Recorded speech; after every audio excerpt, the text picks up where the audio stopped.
Good evening, Your Worship and members of Council. I'm pleased to be back here this evening to bring forward the recommendations that were made at the November the 5th Committee of the Whole meeting. We have two recommendations that were made, but I just sort of want to back up a little bit. As you're aware, we were proposing on bringing those forward on November the 26th. But we had some incidents at the childcare centre that resulted in that meeting being delayed. And I'd just like to give you a little bit of an update. We did certainly have some concerns after some inspections. There were some fire code inspections and some building inspections on the early learning childcare site. And after a lot of consultation and collaboration, we were actually able to move to a permanent solution in that existing space, which meant that we relocated children that were currently in the basement and accessing programs to the main level of the centre, and with some, some more renovations that are going to be made, and further inspections of both building codes, fire and licensing inspections, we're able to maintain in that permanent space. And it's actually been a very positive outcome, because that space, with some of the reservations that are being made, have been really positively received by not only the children that are in that space, but also the parents. The comments from the parents have been very supportive. So really what started out as a bit of a bad news story and something that was of great concern to us all regarding the operations, it actually turned into a really positive outcome. And so it's one that's certainly actually an improvement over the existing space. So just wanted to provide you a little bit of an update on that. Then in addition to that, we also received notice from the province of Alberta that we would be receiving a bit of a funding reduction. There was a grant that we've been receiving from them, which they are discontinuing, and as a result, that left us with a small deficit of approximately $38,000. So that was just another thing to sort of add into the equation. But with Curtis here, we've been able to produce figures tonight which are including that $38,000 deficit, which you'll see in the statements that you've all received in the council package. So that brings us here today. And so today we're here to look at or to present the recommendations. Like I said, they were made at the Committee of the Whole in November the 5th. And there were two recommendations that the committee brought forward. So the first one is the establishment of a task force called the Future of Childcare in Beaumont Task Force to determine the cost, equity and expansion of childcare in Beaumont, which will return to a council meeting with the terms of reference in 3 months. The second recommendation being that Council make the childcare programme a 100% cost recovery model, excluding the funding formula set out in the policy, the Finance 60-01, formerly C24. So it's those two recommendations that I'm bringing back to you this evening.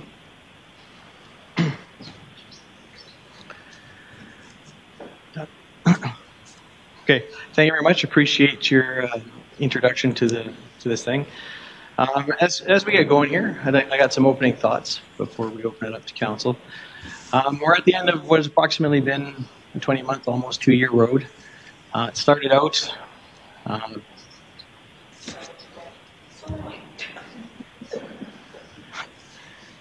right.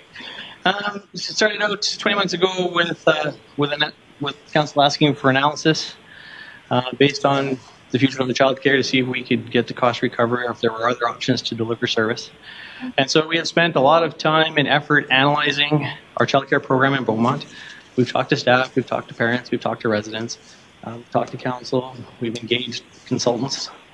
And so tonight is basically, it's policy decision time. It's we have to make a decision on what going forward will look like. And so a couple things I'd like to acknowledge as we get into this discussion is this is not going to be an easy decision for council. This has a direct effect on families of 138 children and our child care staff, some of whom are here in the audience tonight. I would also like to acknowledge that for as far as council goes. This is sort of the other road. There's no more points for public input. Our administration is, of course, here to ask questions. But this is firmly now in council's possession, and tonight we must make a decision on how we're going to go forward. So we have two recommendations that came from our committee of the whole meeting, as was introduced by Ms. Wilson. First, the council support a 100% cost recovery model in accordance with the funding formula. And the second is that council look at expansion in terms of equity and things like that, and establish a task force to see if we can do something different and grand in the childcare in Beaumont. However, since that committee of the whole, and in fact from when we started this process, we are now operating in changed circumstances from when we started this process, asking those initial feasibility questions of the program. All right, we've had as was mentioned, we've had the space issues, which has brought to the fore the fact that our space, while it can be considered adequate, is not really optimal. In the ensuing issue, we displaced community groups from programming space, and so now that we're starting to affect some others. So it is affecting other people. As a population, we are starting to suffer a death by 1,000 cuts. The carbon tax has been re-implemented. Auto insurance rates are going up. School fees and busing for those of us that have kids. So the provincial budget, I guess, is where I'm headed with this. Is sort of affecting us. And we must keep in mind that childcare was in fact started in Beaumont when we didn't have any, and that's not the case in 2020. We have private operators coming into the city, starting businesses that will very nearly take care of the projected need in the city. So we need to look at it through that lens. It's no longer a need, and realistically, childcare, as I mentioned right back at the beginning, is not a core municipal business. And so as much as it pains me, I think we need to add the third option to tonight's discussion about shutting the program down. All right, now may really well be the time. And this is really hard for me because I'll be honest, right up until November, this is not where my head was at. In November, I was very much in the expand the program, do something great, spin it into its own nonprofit entity and see what we can do. But I recognize I'm in the minority on that one, unless something has changed, and I'm hoping to see that through the discussion tonight. I know that other councillors have some thoughts that are championing the 100% cost recovery fund, so I'll share my thoughts on that when that discussion comes up. But I'd like to open it up for opening thoughts or motion. If a member of council is prepared to make a motion, open it up to members of council. Councillor Daniluk. Thank you, Worship. Before any further on that, may we ask the administration a question at this point? Sure. Thank you very much. Mr. DeBlanco, thank you for coming this evening. I know we had sent out a revised agenda package later today that has a new piece of documentation called, I think it's 4B. Well, pardon me, I think it's number 4, sorry, that you had put together this afternoon. Could you explain this particular document, please? Okay, through your worship to Councillor Daniluk. So what this document shows is based on the number of children budgeted for 2020, the number of months for 2020, and then at the 2019 rate, what the revenue generated for the earlier learning childcare center is. This is independent of things like bus transportation, grants. This is strictly just the program fees for early learning childcare. I'm sorry, Mr. Blanco, my mistake possibly. Yep. This is the wrong attachment. This is what it is. Yes, thank you very much. Okay. So to continue with that, it shows, as you can see in the second box, second column, I guess, the revenue generated on the 2019 rate is approximately $830,000. In order to reach a 100% cost recovery model strictly through the fees, the increase would be a 35% increase at each of these individual levels for the age groups. And that would generate a revenue increase of $290,000, which would bring the cost recovery up to 100%, and that's within the parameters of the council policy, excluding things like amortization, the rental charge, internal costs. This is strictly direct costs. Thank you. And this only applies to the ELCC children, correct? Does not apply to the school-age site? Yes. The fees put forth were strictly for the early learning childcare, with the intent that the school age site already recovers at 100%. Once again, things like grants, at the time that the initial document was prepared, the grants were the same. They've now, as Kim has mentioned, that they've decreased by 39, but that's a small percentage in comparison to the whole, so it doesn't change the fees a whole lot. But yes, it is absolutely just the child care center. Okay, so if I may, Your Worship, please. So the previous slide that was up there, if you may go back to that just for a moment, please. That was circulated with the original agenda package, and it is the same now with the revised agenda package. So it is still accurate, correct? Yes, that's correct. Okay. And so the fee increases that are shown here only apply to those parents who have children in the ELCC program, not the school age site program, correct? That's correct. Just to clarify, Yep. I had some confusion myself. It probably Sure. prompted your assistance today with that additional slide. Yeah. Thank you for clarifying. Any further comments or opening thoughts or motions from members of council? Councillor Daniluk. Permit make a motion if I could, Your Worship? Sure.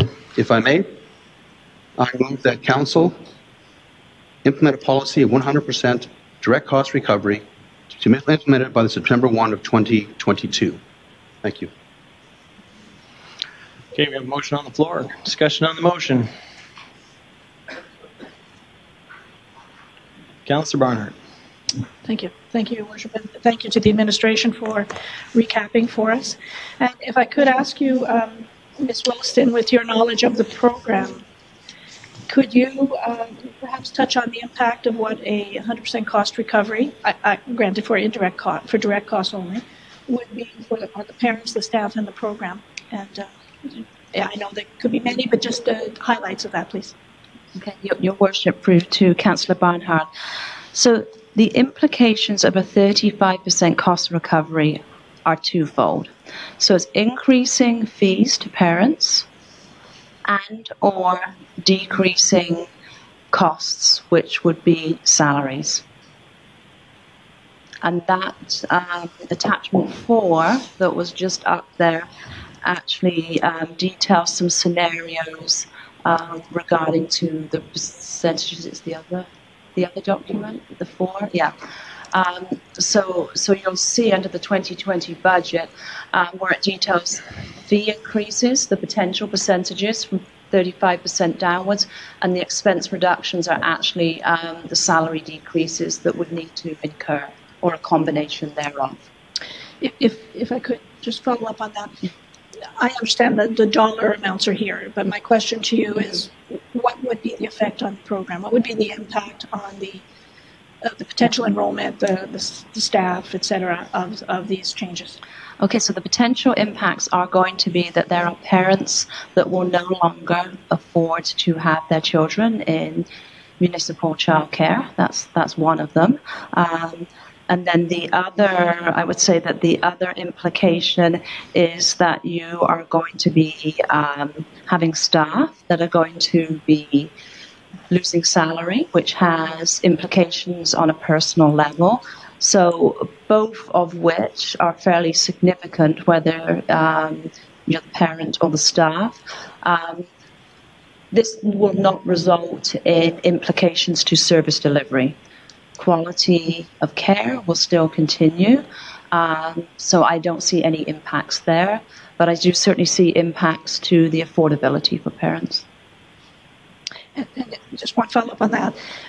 Currently, do you have any idea how many parents are receiving provincial subsidy because they are low income that are currently enrolled in the program?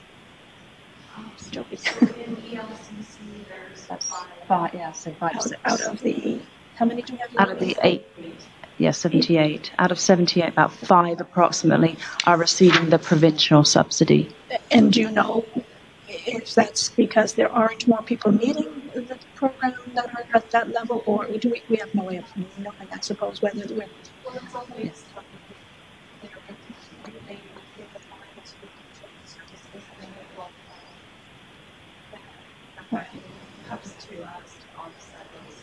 And do you then charge We're going to them? involve the child care director. You want to step up, say your name, get on the record?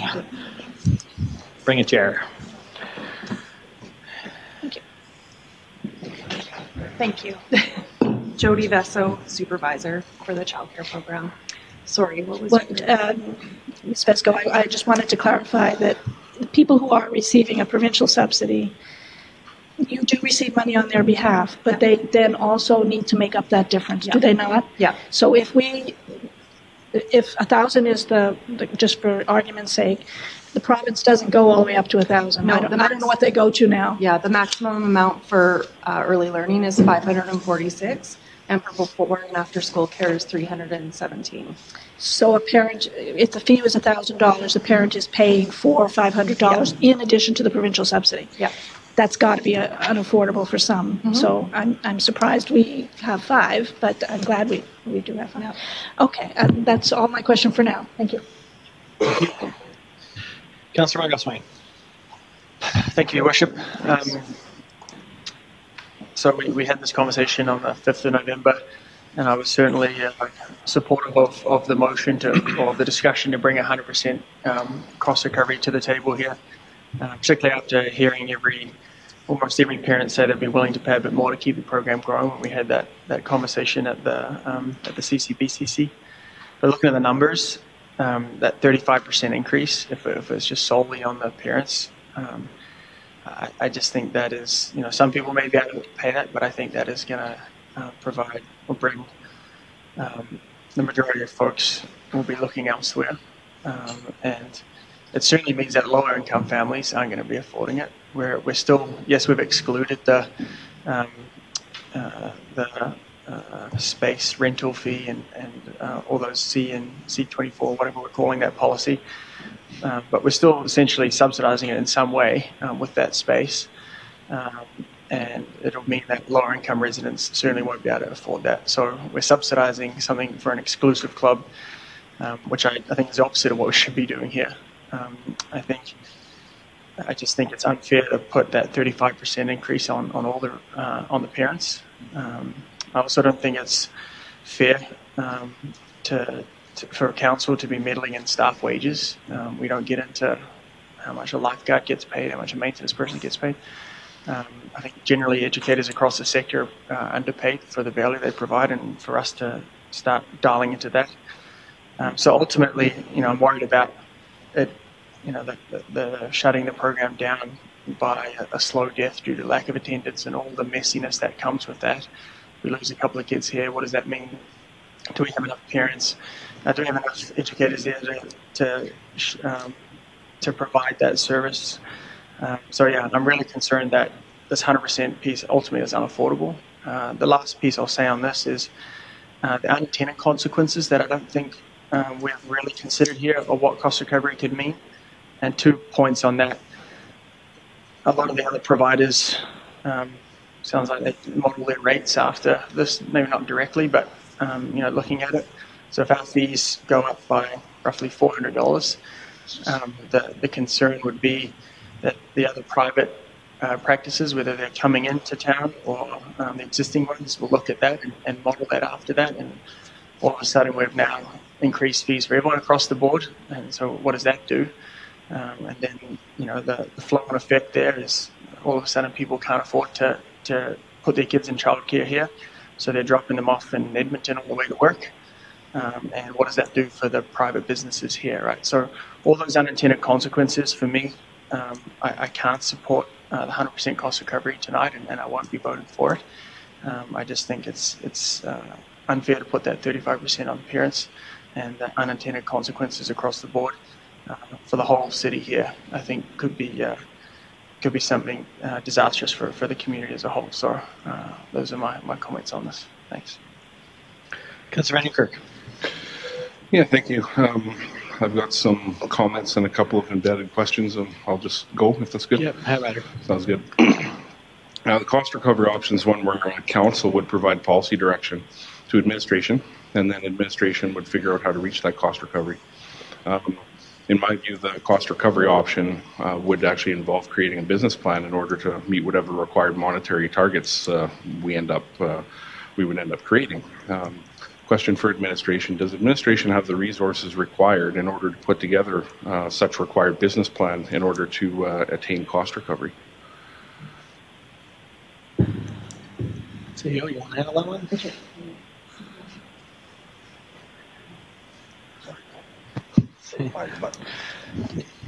Depending on the scope of that business plan, if I'm reading in between the lines on your question about looking at the operational model, including just looking at it, as we know right now, the way this sits, we basically have two levers we can pull.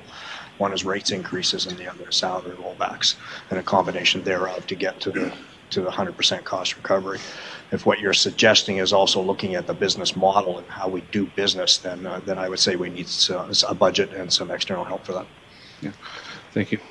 So in the RFD, it does state that there's only two options that administration has left due to lean operations, and those were, as stated, was the user freeze and the salary rollbacks, I believe it said.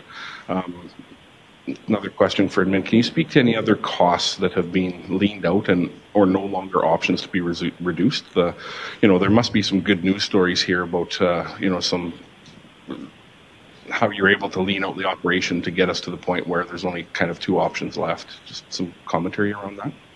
Okay, Your Worship, through to Councillor Van Nieuwkerk. Over the last few years, the childcare supervisor and myself have really done a deep dive into this budget and the programme expenses. In as much as we've looked at staff training actually has been cut quite considerably.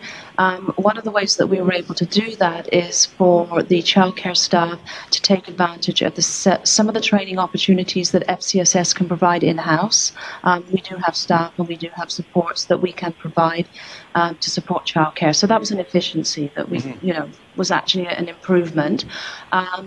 Some of the other programme cuts are programming supplies and expenses that are needed. So we've looked at everything from supplies, without taking away things like, diapers and the essentials to operate the programme. There is nothing else. There really genuinely isn't anything else, because we've really taken it so lean that we're very creative on the programming.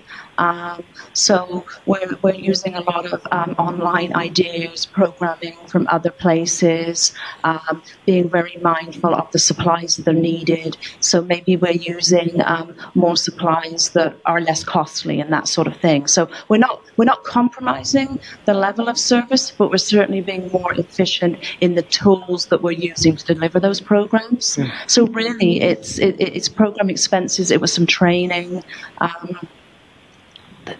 There's not a lot else there. There genuinely isn't. It is run very, very lean.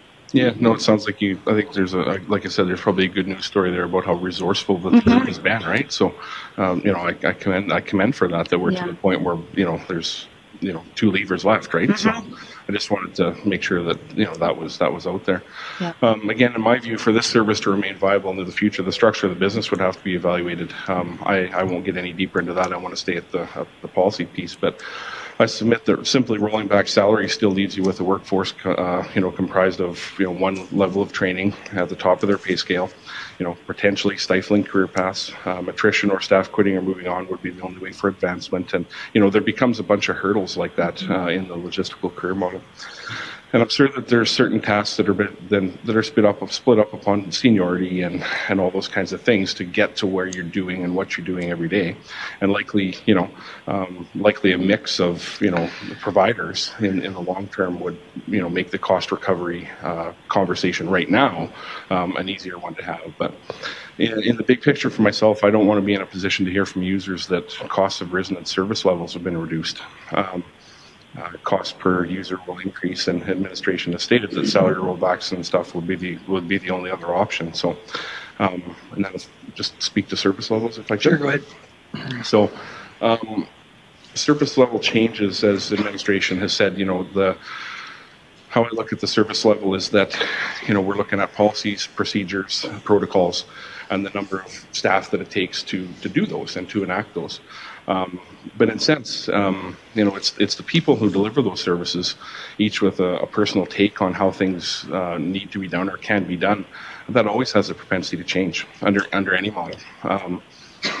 if and when there were staff changes of any kind, even right now, attrition or staff deciding to move on or someone looking for another option, there's always the potential, even today, for a family to experience a perceived service level change, because the person who did that thing for their family at some point during the day, that could change. And that's a perceived service level. When speaking of and about a service level change, like I said, I'm of the opinion that so long as the number of staff delivering the service remains close to what we have and the policies, procedures, protocols haven't changed, then I agree, then the service level would maintain the same.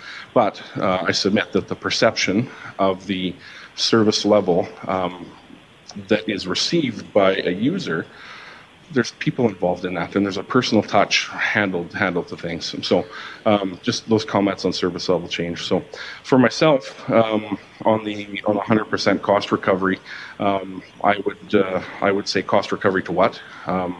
I think the option on the table doesn't include rent and overhead, as we've been through. And for a full conversation on the dollars and cents, I think we need to include that in our conversation. And when we do that, as Councillor Montgomery alluded to before we even do that, the numbers get large. And so, if Council had decided to even relook at that policy, then those numbers get large, and even as Councillor Barnhart said, the numbers get large and unattainable. So right now, the 100% cost recovery isn't an option that I would support. Thank you. Fair enough. Councillor Danlock. I'd like to speak to my motion if I could. This motion does provide the parents and the employees of the Early Learning Center with some certainty for the next few years of what's happening with it. As Councillor Hendricks can attest, over his years of experience on council, many councils have had to deal with this issue before, and nothing ever came of it. I think we need to provide some certainty and some leadership to our community on this issue. I'm not saying if you vote against, you're not true leadership. Don't misunderstand what I'm saying by that. I'm not being negative. I'm just saying we need to I think this council is not afraid to make decisions, and I think we need to make one on this particular issue. This proposal, this motion, would eliminate the subsidy. Many people in the community aren't happy with subsidizing the facility to a number of people in the community. I've met a number of parents. I understand where they're coming from on it. I do believe that this facility is not just a simple daycare.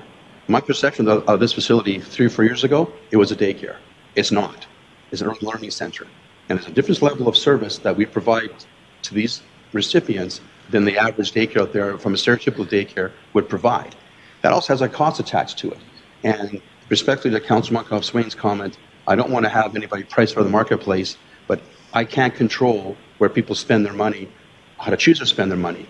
But I can hopefully influence that we do the best we can for Beaumont as in the greater good and eliminate the subsidy and keep the program in force where the service is already there. And those people who want to pay for that level of service can choose to do so. The public meeting back in September, the vast majority of people said they're prepared to pay more to keep the program as is, the quality of care that it provides.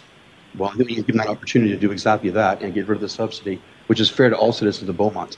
On that note, I'll rest, Mr. Mayor. Thank you. Thank you very much. Councillor Montgomery-Swain, followed by Councillor Hendricks. Yeah, just responding to that.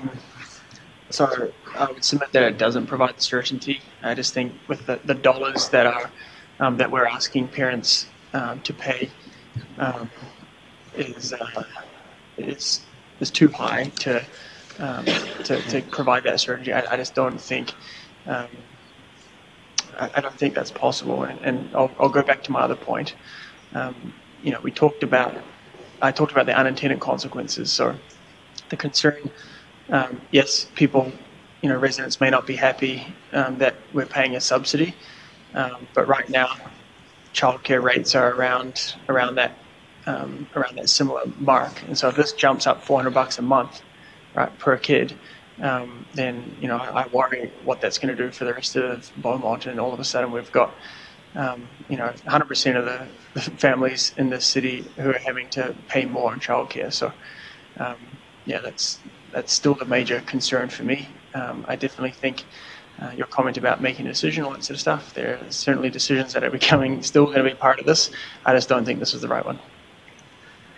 Okay, so just before I move to Councillor Hendricks, a couple of points. One is we're not deciding tonight how we're going to get to cost recovery. We're just deciding if that's what we're going to do.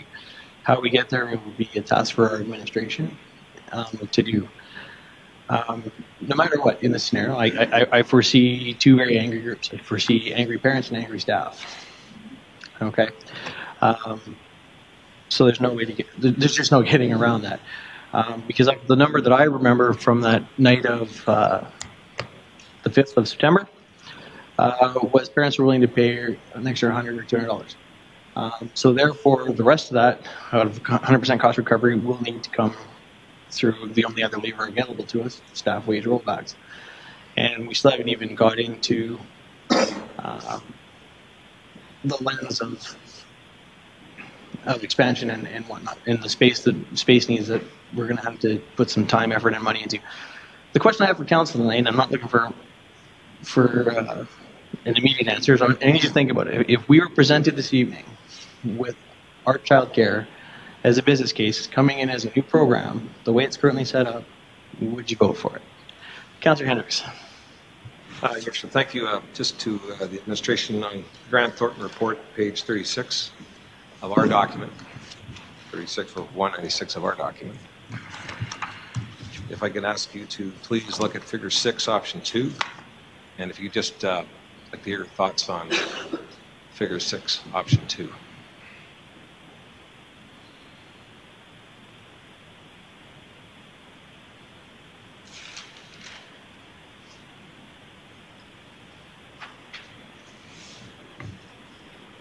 That's you guys. Okay, Your Worship, through to Councillor Hendricks. I'm not sure that I understand your question. Can you maybe restate it? Like, what are you actually asking me? Okay, I'll be very clear. Okay. With respect to figure 6, option 2, I'd like to hear your thoughts on that model of funding. Is it impactful? Is it undoable? Is it doable? Is it something that, I don't know what rollback salaries of step 5 does to your staffing. I don't know what external funding and grants does to your program. And what does $100 average increase to all monthly programs do to your program?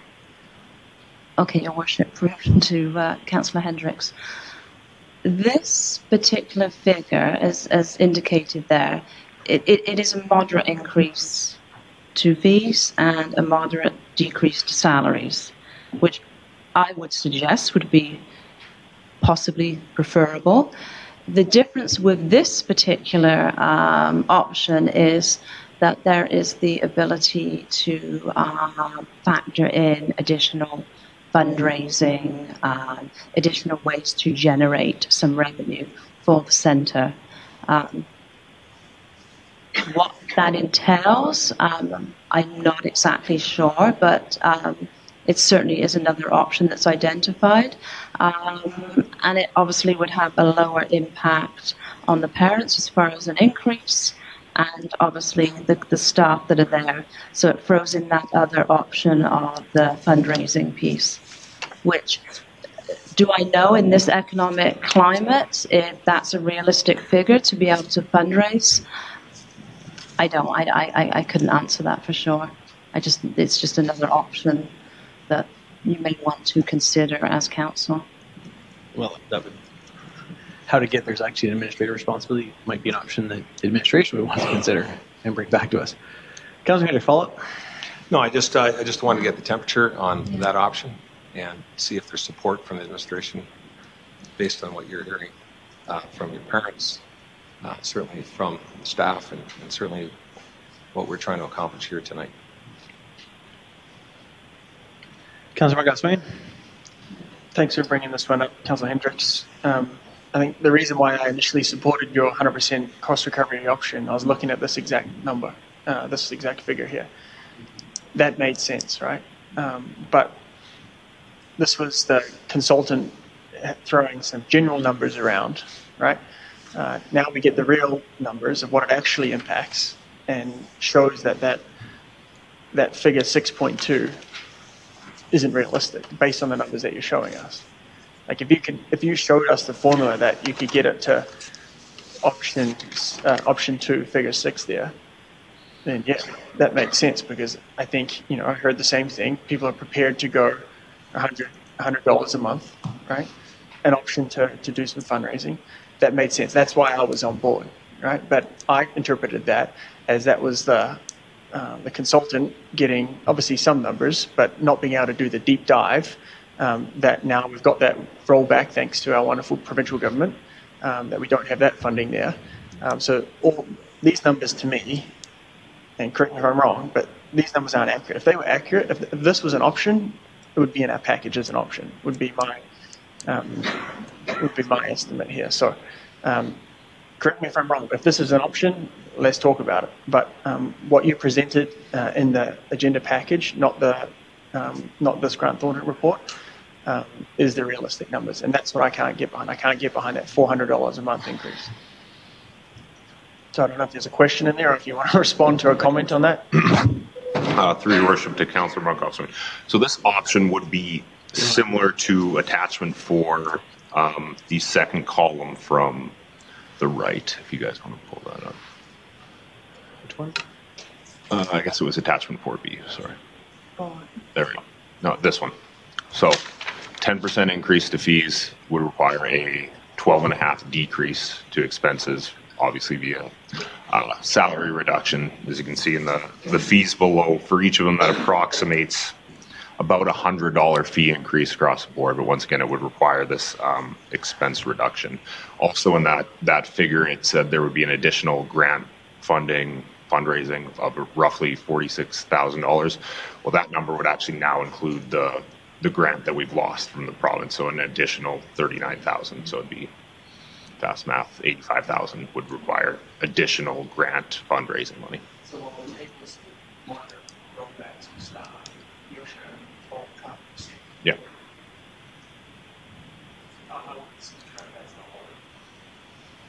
I would agree.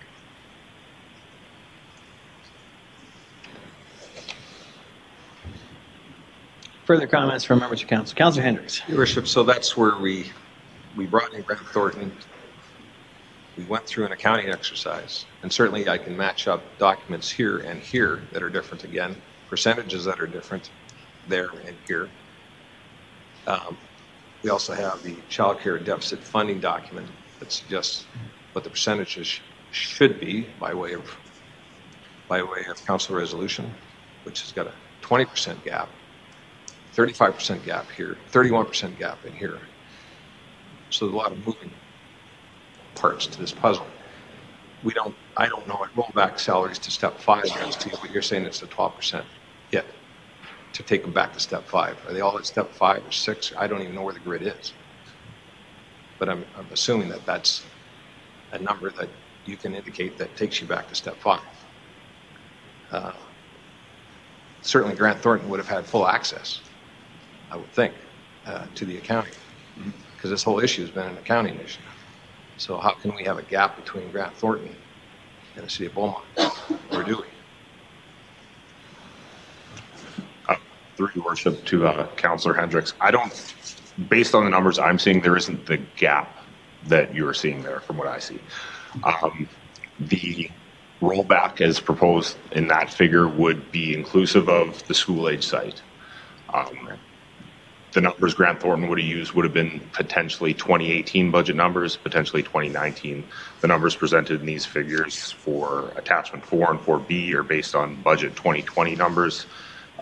The statement of operations, which is attachment 2, was based on 2018 and 2019 budget actual and then projected actuals for 19. So there's different sets of figures there. For attachment 4 and 4B, we use 2020 budget figures because they're the most accurate to date numbers we have. So your opinion then on option 2, your professional opinion on option 2, is that Grant Thornton has got this accurate to the documents that they received? Through your worship to Councillor Hendrick, yes, it is fairly close. Thank you.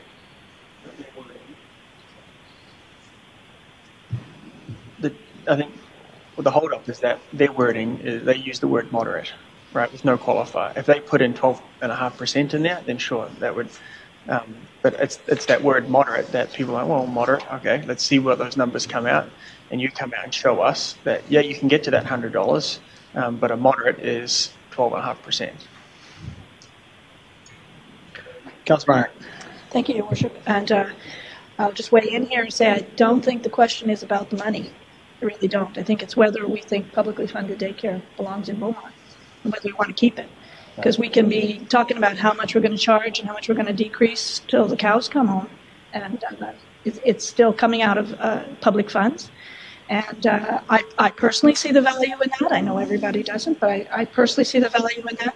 But I also see that being attached to a municipality is costing us more because of the wages, because of the costs of the overhead. Other publicly funded daycares do not have those same costs to that extent.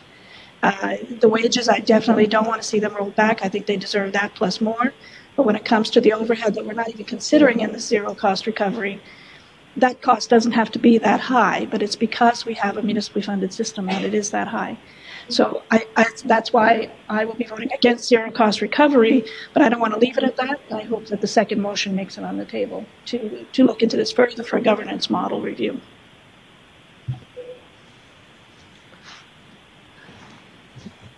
Further comments before we call the question?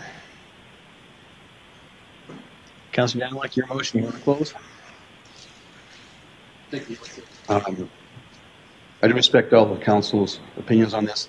And one thing I will concede to those who are maybe opposed to the motion is that when I first got the agenda package, I was of the impression that the subsidy of $285,000 would be made up by all the various parents of the entire facility, not only by itself, the ELCC, which means the attachment 4 has an increase of almost $400, which is much more I thought it'd be. I thought it was going to be spread across the entire customer base of the entire program, and it's not. So I do concede that it's much higher than I thought it was going to be, but I do believe philosophically that we shouldn't be subsidizing a program of this nature. I know it's a very good program. It's not a daycare, it's a early learning center, and I fully acknowledge that, but that extra program quality comes at a cost. And I'm not sure the taxpayers should be subsidizing for that. I do agree with Councillor Van Nieuwkerk of talking about changing the business model somehow. That's not part of the motion. I get that. I'm not getting too deep in the weeds, and I won't go there, Mayor Stewart, but I do think, you know, if cost recovery does carry the day today with the motion, we can still look at doing some tweaking down the road, possibly in terms of the model itself, how the model works, if the motion is carried. So thank you for listening. Fair enough. All right, call the vote.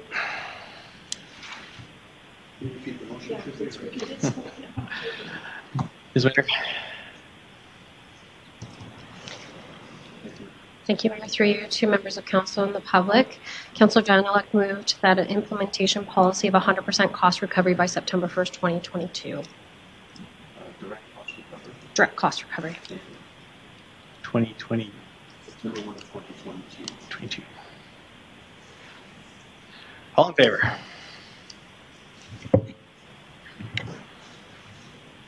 One, two, three, four. That gets defeated 5-2.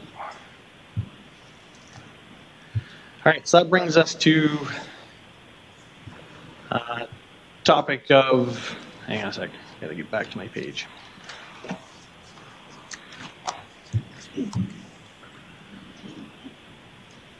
Okay, so that brings us back to our second recommendation, which was that council establish a task force called the Future of Childcare in Beaumont to determine the cost, equity, and expansion of childcare in Beaumont, and return to a council meeting within a terms of reference of 3 months. And so, building off what Councillor Barnhart was saying, this is now where the discussion has to be had. Do we still want to be in this business? Because in order to make it cost recoverable and expand, we either got to expand and go home and put some effort and some money into it, or it's time to get out. So I'm going to open it up to thoughts from members of council, and we'll go from there. Councillor Barnhart.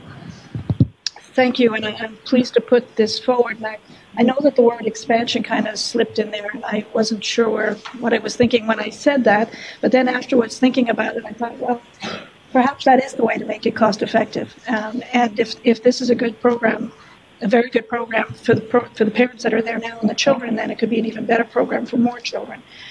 But I want to go back and say why a task force. A task force is something that governments use quite often when there's a complex issue that has multiple sides to it. And it brings whoever can be around that table who has the right information. It sets a timeline so it doesn't go on for 20 months. And it says we're going to do this and come back with these recommendations. And then, again, I know council is going to be faced with a decision. But unlike the process we just went through, I think council would be part of that decision-making process as having representation on the task force. I could see a task force being made up of 6 to 10 people, at least 2 councillors be involved in it, if not voting, but at least to be part of the conversation. Parents from the program, potentially, definitely administration, and perhaps private operators from the city of Beaumont. I believe a task force has a defined mandate, and it could come back, and council could make a decision to set that mandate very carefully, and then be willing to make a decision based on what comes back. But council has the opportunity to choose who sits on that task force and to determine what the decisions are about. I don't know where else to go at this point, because to me it's a governance model. It's not that there's anything wrong with the current program, not at all, but it is not going to get any cheaper, and parents are going to reach a point where they can't afford it. Staff are going to reach a point where they can't afford to work for this program. So the only other thing I can think of, if the task force isn't a good idea, although I don't know why it wouldn't be, is to postpone this and have another discussion at council. But discussions at council don't necessarily go the way we want them to, because we don't have all of the experts in the room, or we don't have all the people we need to hear from. And it becomes a bit of political, it becomes more political than really a good problem-solving session. So that's all I've got. And I don't want to see this die today and have nothing done, because we've worked hard on it. But I also don't think we can make a decision tonight based on what I've heard. In terms of decision, in terms of? I can't think of anything else, Your Worship, to put forward at this point other than to postpone the decision even further, and then on what we would make the decision based on. You know, at this point, cost recovery is not the option. We haven't solved the problem that was first identified. And to me, the problem is twofold. It's the cost, but it's also the governance model. We as a council are not operating the way a board of directors on the program would operate. No. We can't, because of the political nature. A non-profit program can operate in the city of Beaumont. It could. They operate all over the Edmonton region and further afield. I don't know why we don't have a non-profit daycare in Beaumont, but probably because we've had the municipal government doing it. But I'd like to see more. I think community-run, non-profit are transparent, and they do involve parents. The parents in this room tonight wouldn't be here if there wasn't a publicly funded program. So one of the ultimate, and I'm on board with this, one of the ultimate goals of the task force would be then to spin it into a non-profit, look at the governance model of turning it into a non-profit as an option to get closer to the 100% cost recovery. Because this is sounding too simple, but when we separate, if we separate the program from the municipal structure, it could be looked at, here's a grant for 3 years or 5 years or whatever that time frame is, and then wean the nonprofit off the municipal government. And I've seen it done. I've seen it done in Edmonton. I've seen it done in Red Deer. I know it's usually more difficult than people think to run a society. I know how hard that is. But I don't know if it's any more difficult than what we've been trying to do here in running a program through a political organization.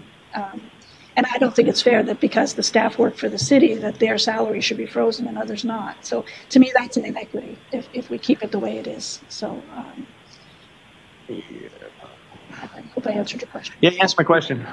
I'm still struggling here. Councilor Swain. Thank you, Worship. I'll be short, and apologies if I'm blunt. I think we've done exactly, I can't see what you're suggesting is any different from what we've done for the last 20 months. I'm not prepared to put parents, educators through another 6 months of uncertainty around this. I think there are other options that we can still discuss, and I think you've raised a couple, so I'll be voting no for it. I just I don't want to go through this again. I think we've got all the information. Let's make a decision. Councillor Danlock. Thank you, Your Worship. I have a similar thought to, as Councillor Moncalfe-Swain mentioned a moment ago. Councillor Martin suggested possibly a non-profit model. I guess the only thing I can think of suggesting is presently there are private daycares within Beaumont who operate presumably on a break-even or produce a profitable basis, whereas we're looking at our program. Well, again, it's not a daycare, it's a learning program, a better quality program that requires almost $300,000 just to break partially even, not including rent and other things on top of that. So I don't know how we take our existing situation, turn it to a non-profit, and also be able to break even if we can't get cost recovery now. I'm not sure how that actually works. Sorry, I'm not getting that end goal as a possibility, so I'm not comfortable with the task force idea. Thank you. Yeah, I'm sort of there too, because the reality is we still have the same leverage to pull on. If we spin it into its own entity, it's got to be self-sustaining. So we still have fees and wage rollbacks, and those are the two that are left to us. Councillor Van Newkirk. Yeah, thank you, Your Worship. I'm in a similar spot. We've completed a large amount of study through a consultant and subsequent engagement. We have a large amount of information in front of us. As you stated off the hop, we've been at this 18 or 20 months. I submit the council has enough information in front of us to make a decision on the item right now. I do agree with Councillor Barnhart that she was correct in saying we have a philosophical decision in front of us tonight. So thank you. I won't support the task force. Fair enough. Councillor Barnhart. Your Worship, Councillor Moncalfe-Swain, you alluded to other options.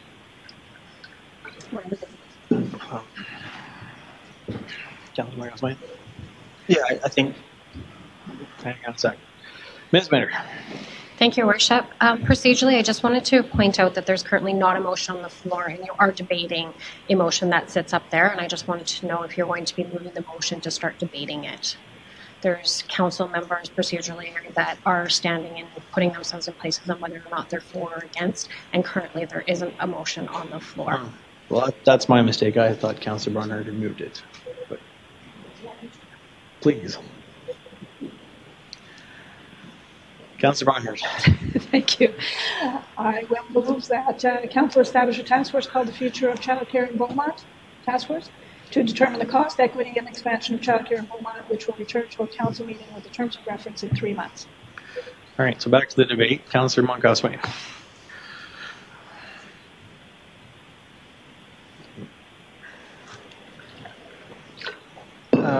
So your question is, what are the other options? I mean, you've heard the mayor say throw out a couple. I think we need to. I think the options don't have an impact on this. I just philosophically don't agree that there is a task force. So I think we vote on this one and then we see where we go. So I don't see why other options matters. Whatever's put out on the table. Either way, I'm not prepared to put folks through this for another. It says 3 months, but then we've got to debate it. So call it 6 months. Fair enough. Further discussion on the motion. All right, seeing none, call the vote. Unless you have some concluding comments, Councillor Barnhart. No.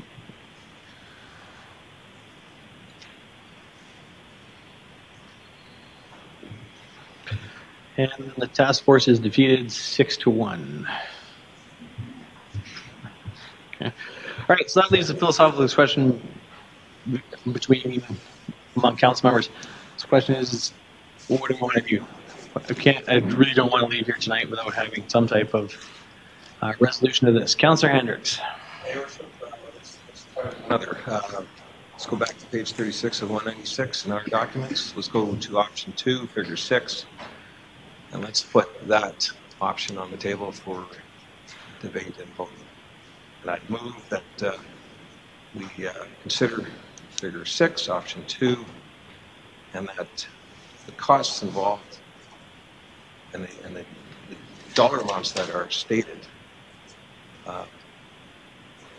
the spirit of these documents are maintained, and that going forward, that the spirit of these documents continue to be maintained, so that in years 20, 21, 22, 23, we're having the same spirit that option 2 is providing by way of this document. Sorry, which page are you on?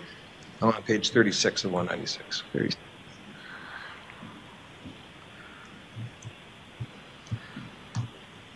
Figure 6, option 2. Okay, so you Because after that, the only other conclusion is, well, because you're now proposing back to 100% cost recovery, which we all defeated, no, I'm on option 2, which is still the 100% cost recovery model. which is different than what was being offered up earlier by way of math and money. Okay, This option you're is gonna have for all other programs to increase, not just the LCC. Okay, so you're after a different form of 100% cost recovery then. That's right. Okay. Procedure. Yeah, you did make a motion. Procedurally, is it different enough that it's from the first motion? It is cost recovery. It's just another version. Is there? Thank you, Your Worship. It is a different motion from the first motion, and it would stand procedurally, yes. Cool. All right. Open up debate. Councillor Danlick. Thank you, Your Worship. If I may ask Councillor Hendricks, my interpretation of your motion is that the increase in fees to parents in this scenario would include also the school age site as well. It would not exclude school age site, it would include them. So even though school age site is currently at cost recovery, it would allow administration to increase fees for all participants of the program, not just the ELCC. Is that your intent? I think it is. Your Worship, Councillor Danlick, that's why I asked for an opinion from our admin as to where the temperature would be if we were to do that.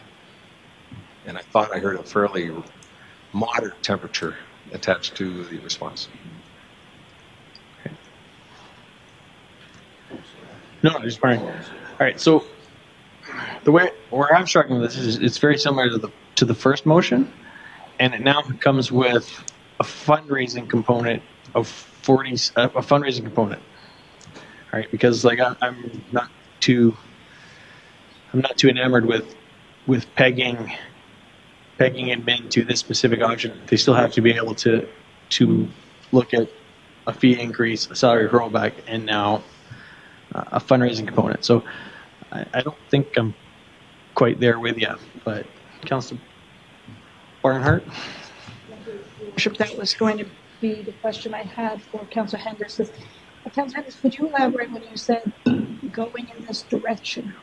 The spirit of what does that mean? Is that any different than what we have now with the program seeking as many efficiencies as Ms. Williston has mentioned? What's different about this than the fundraising is definitely one difference. Is there anything else that's different? Thank you, Worship. And Councillor Barnhart, and I really want to deflect this back to our admin. The reason I'm using the word spirit is because of the document and the numbers. And I'm being told that they're based on 2018 and 19 numbers, not 2020 numbers. So I don't want to be handcuffed to a number and saying, well, this is what your motion said, and this is how it reads out. So I want to be handcuffed to the spirit of what they're suggesting, which is the average increase of $100 to all monthly programs, roll back the salaries to step 5, whatever that is, which provides a decreased cost of, in this document, $119,000, but that could be different. And then additional funding of $46,000, which would be the fundraising component. That could be different based on today's math, because I'm sure once we get our upcoming books for the upcoming workshop, that we'll have a better handle on where those numbers are supposed to be. However, I just want that spirit to move forward. So you got moderate increase to fees, moderate to impact on staff, and low to moderate funding goal. And that's why I wanted to get an opinion from our admin to find out, is that doable? Is it tenable? Is it something that doesn't create too much temperature, that still allows the staff to enjoy their roles, and we don't have issues with parents fees, other issues. So I'm thinking sort of the middle of the road attempt at trying to get this done. Because the only other option left, the way this is going tonight, is it'll be expended as a project, as a program, sorry. So this is my shot at trying to keep this thing alive, and here's how the funding would work to keep this thing alive. Councillor Stout. Thank you, Worship. I just wanted to draw attention to the page 36. If we can roll it up just a couple of lines, please. Sorry, other way, down then. There, models, all three options, 1, 2, and 3, are models for $300,000 cost recovery. And if I recall correctly, the document that Mr. De Blanco added to document 4 that we were looking at earlier was a $291,000 amount. So I don't see where the gap is. I don't see why what you're proposing isn't, what Councillor Hendricks, I'm sorry, is proposing isn't going to achieve much the same result. Okay. No, that's good. I just wanted... Which I'd support, by the way. No. Councillor Stout, all I'm trying to do is not get caught up in diplomatic speak in documents. Yes, right? So I'm just making understood. Sure. I just wanted to point that out because the way it was being displayed on the screen, right, we don't see the total amount, but this is another option. Well, all three of them are, in fact, options to try and save $300,000 off the total expenditure, which is about the amount that the other proposal was doing as well. But in a different way. But in a different way, yes, Thank agreed. you. In a different way, which is why we're now discussing it after we rejected that one. Thank you. Councillor Danlock. Thank you, Your Worship. I just did a quick calculation. So the 165.6 from option 6, figure 6 that Councillor Hendricks is referring to, increase in revenue and the decrease in cost of 119,867, that totals 285, which is just 6,000 short of the 291 in Mr. De Blanco's updated version here. So there is no need for the 46,000 fundraising. That's using 2020 figures, right, to give you some comfort, Councillor Hendricks, on that. So I'm just suggesting that there is no fundraising component. Yeah, there is. Because if this motion passes, there's fee increases, wage rollbacks, and a fundraising component going forward. Unless you were to amend the motion to... If you amend the motion back to one we already defeated. Say that again, sorry. I know you're going, just so it's clear. Yeah. Please. Yeah, if you go back to strictly wage rollbacks and fee increases, we've defeated that motion already. Essentially. So this is... We did defeat it, for sure. I see where you're going with this. Okay. Right. Thank you for... Okay, I understand what you're saying from a procedural perspective. Yeah. Thank you. And so, yeah, so going forward, that would give the admin, if this motion passes, would give the admin the direction to go forth, implement a program to get to 100% cost recovery based on a $100 average month fee increase, a rollback of salary, and a fundraising component. And so the question for me begs, do we have a group willing to do the fundraising component? Anyway, moving on. Councillor McGuswain. I don't know if you could just zoom in and touch on that slide, please. So the way I read figure 6, option 2, I read that as $100 average increase to all monthly programs, including the school-age site people who are running at cost recovery right now. I read that as rollback staff salaries 12.5%. I read that as external, trying to find a group to find not only 46,000, but now an additional 38,000. So now we've got to find a group that's willing to try and find $85,000. So personally, again, I don't support rolling back staff wages 12.5%, nor do I think we should be making a decision without knowing, considering we defeated the task force, without knowing if there are a group of people that are prepared to try and find a fundraising of $90,000 in this economic climate that we're in today. So, yeah, that's why I supported this. It looks nice up there when you see the hard numbers. I don't think it's sustainable. But I do appreciate what you're trying to do here. We're trying to get somewhere because we don't want to end up. We don't want to end up there. So I appreciate you bringing it forward. Rollback salaries to step 5 sounds nice. Rollback salary is 12.5%. No. Councillor Van Newkirk. Sorry, Councillor, did you have a follow-up to that? Yeah, I was just going to go back. We say it's not the math, but it is. So can we go to our admin and ask the math based on what you see here? Just give us the Reader's Digest version of what is happening in terms of the actual numbers.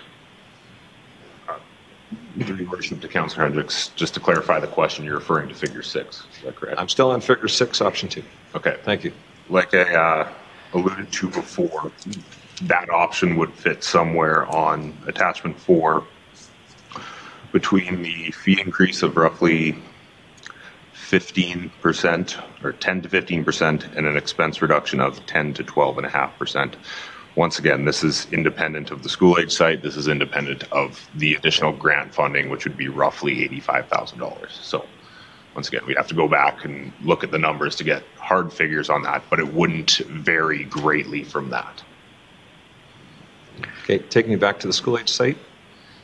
And how does that math flow in option 2? Well, it would be dependent on the amount of children in it, time, and then factor in the increase. The model shown in attachment 4 shows a 2% increase on the school age site because the site itself does recover beyond 100%.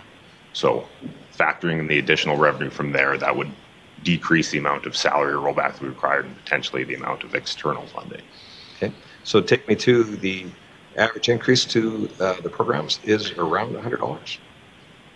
CEO? One second.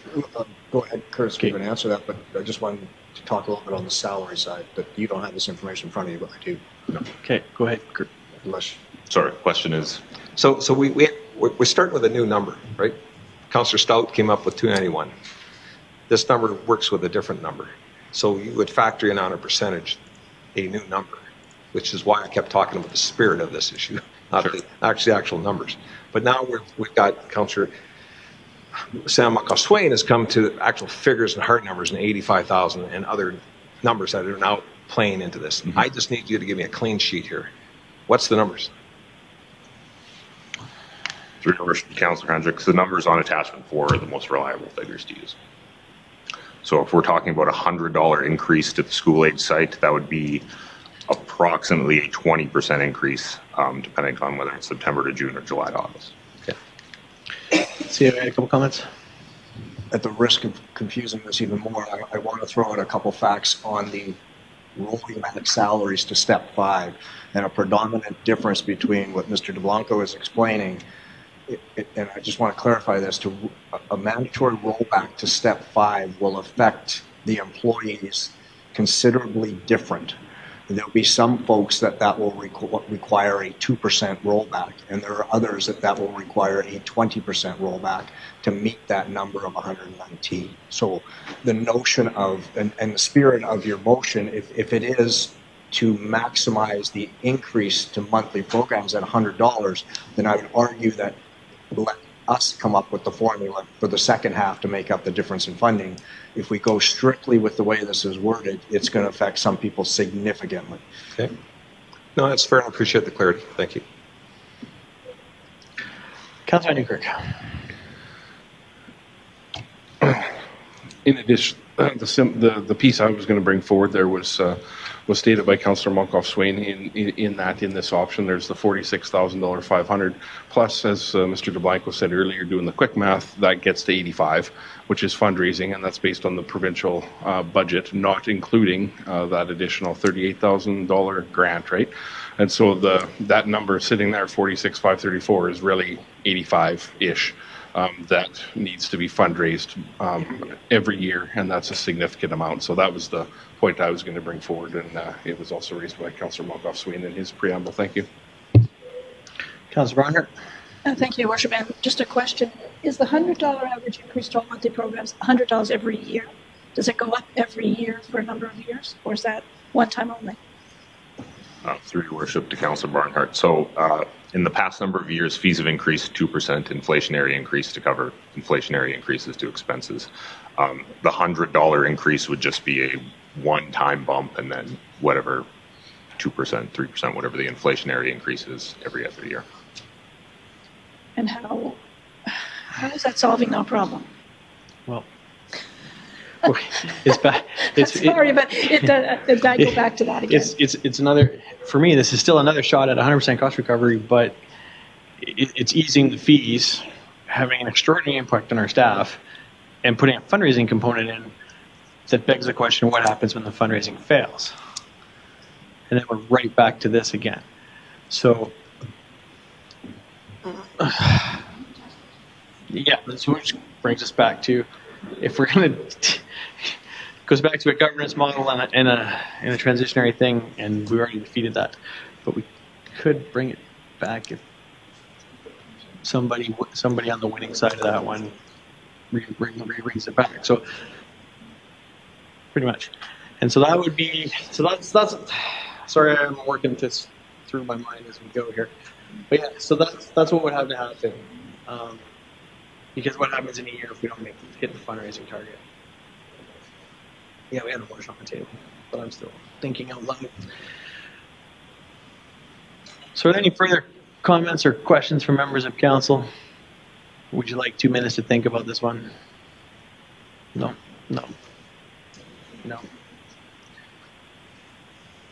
Can we repeat the motion?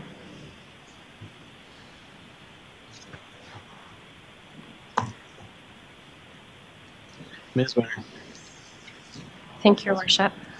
I do want to confirm with Councillor Hendricks on this one because he did kind of get into the in spirit, but I do have that council adopt figure 6, option 2, cost involved with the amounts in spirit of the dollar figures. Yeah, with respect to the witness stage.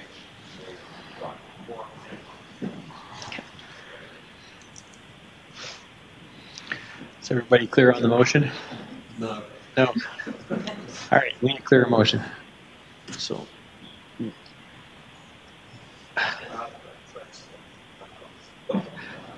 6, option 2. I move that we adopt figure 6, option 2. As per Grant Thornton's documents, page 36 of 196 of our documents. Which consists of? And if you'd like, I can walk through the just the purple. Just the purple. I'd be happy to do that. So, and this is why I was trying to use the word spirit. So, $100 average increase to all monthly programs, if that's required. If it's required, given the new number that we've just discussed and the number that Councillor Danlick just provided and the fundraising that wasn't now required. If that is all not required, then we still need $100, then let's go get $100. Roll back salaries to step 5 if that's required based on the new numbers that we just received from Councillor Danlick and Councillor Stout. And external funding if that's required based on numbers we've received from Councillor Stout and Councillor Danlick. Thank you. Okay, so to simplify that, can I take a whack at it or do you want to take a whack at it? So to simplify that, so utilizing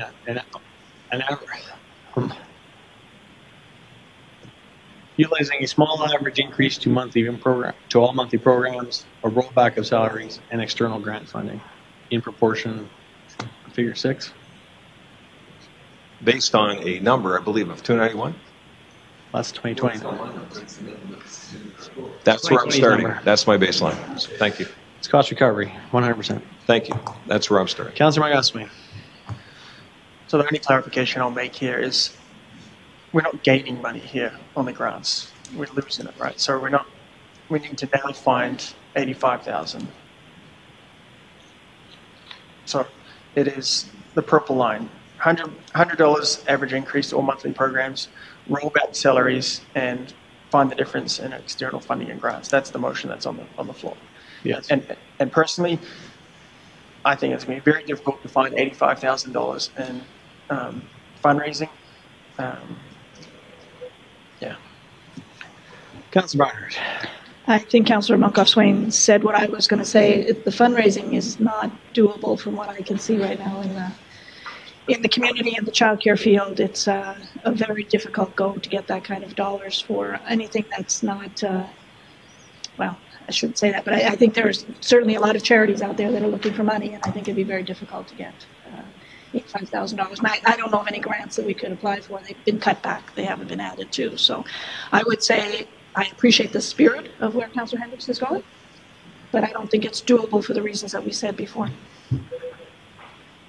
Councillor Hendricks, follow up? Yes, then I'd like to turn to Mr. Schwartz. Mr. Schwartz, I believe you understand the intent of my motion.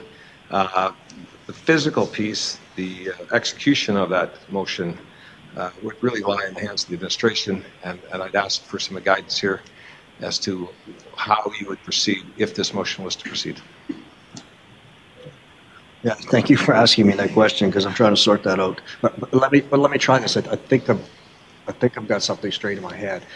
Going back to what the beginning exercise is, this is a policy decision. Currently, the policy says 80% cost recovery. What this is showing me is what you're doing is asking administration to put a cap of $100 if it's required on an average increase for the monthly programs, to look back at rolling back the salaries, not necessarily to a step 5 across the board, but to achieve a savings of 119, if that's the number, once we roll it down to 291, because it will be less, because if you remember, the top of this table started at 300. Then there is going to be an external funding component, and that component is going to be 3, 6, whatever the percentage is. So going back to the policy decision would be cost recovery of 96% with a maximum average increase of $100 to monthly programs.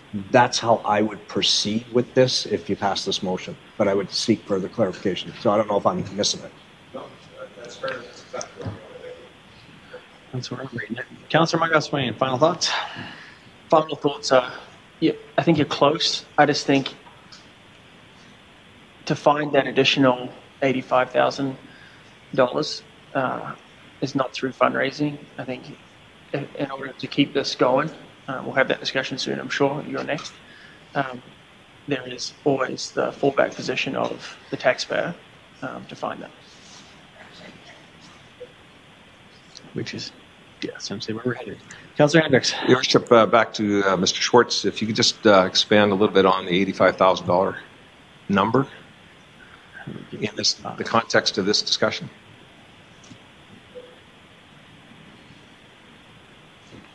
CEO? I guess it's the L, but no, that's okay. I'm not certain on the 85,000. I'd have to rely on Mr. DeBlanco to crunch those numbers. The 38,000 reduction that we have now impacted by the province, we have built into the table that he is showing in attachment number 4, which gets that number to 291. That's again the difference, as you explained earlier, in the budget years. So I'm more comfortable with Curtis's numbers as being accurate. When I made the statement of would be a policy decision of 97%-ish, where I was going with that is there would be an external funding component of 46,000. However, if you couldn't hit that goal, then it's coming back off the tax rate, which is that difference between 100 and 97. So your policy decision would be set it at 97% with a ceiling of $100 per month. And if we couldn't come up with that additional funding, we would have to come back to council and say, look, we need 3%. If that's 3%, it might even be 2.5. I just paint myself in a corner. Not overly, but yeah, I was sort of where you are. I wasn't sure how we got to 80,000 in fundraising, but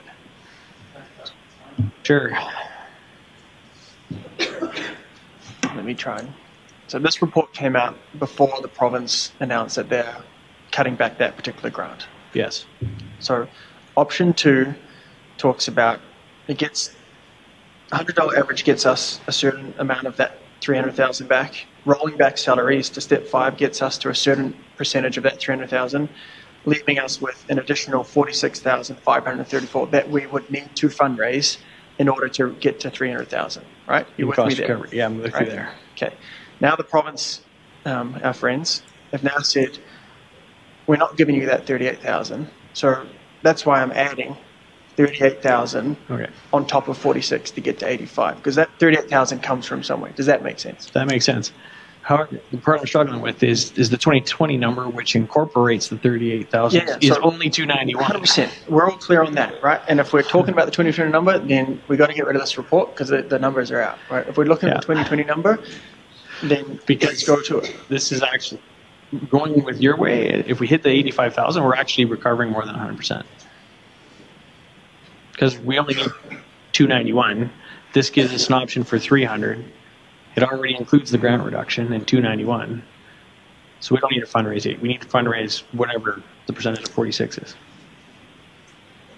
No, that math is wrong. But anyway, we're not going to debate math. Let's vote on the motion. Yeah, the reality is, you're right. We hit the weeds. That's actually a task for administration to figure out. Councillor Barnhart. Thank you, Your Worship. Similarly to the way we limited the impact on parents, is there a way, Mr. Schwartz, we could limit the impact on staff? I know you've alluded to that the grid it's not a simple matter. Understand that. But is there a way that I just don't want to see the difference made up on the staff to the full extent? Just like we've limited the impact on parents for the same reason I said earlier, I think our staff are one of our main assets in this program. Yeah, at this point in time, and it was alluded to earlier, we've essentially gotten to the point where we have two levers, and one needs to balance the other. And as we look in attachment 4, it's got to be a combination thereof. There are no other costs that we can play around with. When you had the conversation earlier, and I was going to weigh in, when Kim was talking, Ms. Williston was talking about the reductions that the group has looked at, and between her and Jody, they also eliminated a supervisory position in the last year, which has helped get this number down to the more manageable number it's at. When I made the comment earlier about a simple rollback to step 5 and how that'll have, and I believe that's why it says moderate to high. Because in some cases it'll be really low, in some cases it'll be moderate, but in some cases it'll be extremely high. I would prefer, if we were doing this as administration, I would prefer to balance that out across the organization, but that's something that, Ms. Wilson. So is there a way that we need to put a cap on that, or is that something you'd come back with? As far as the wages, we could sort that out. What we need to put a cap on is the decreased cost.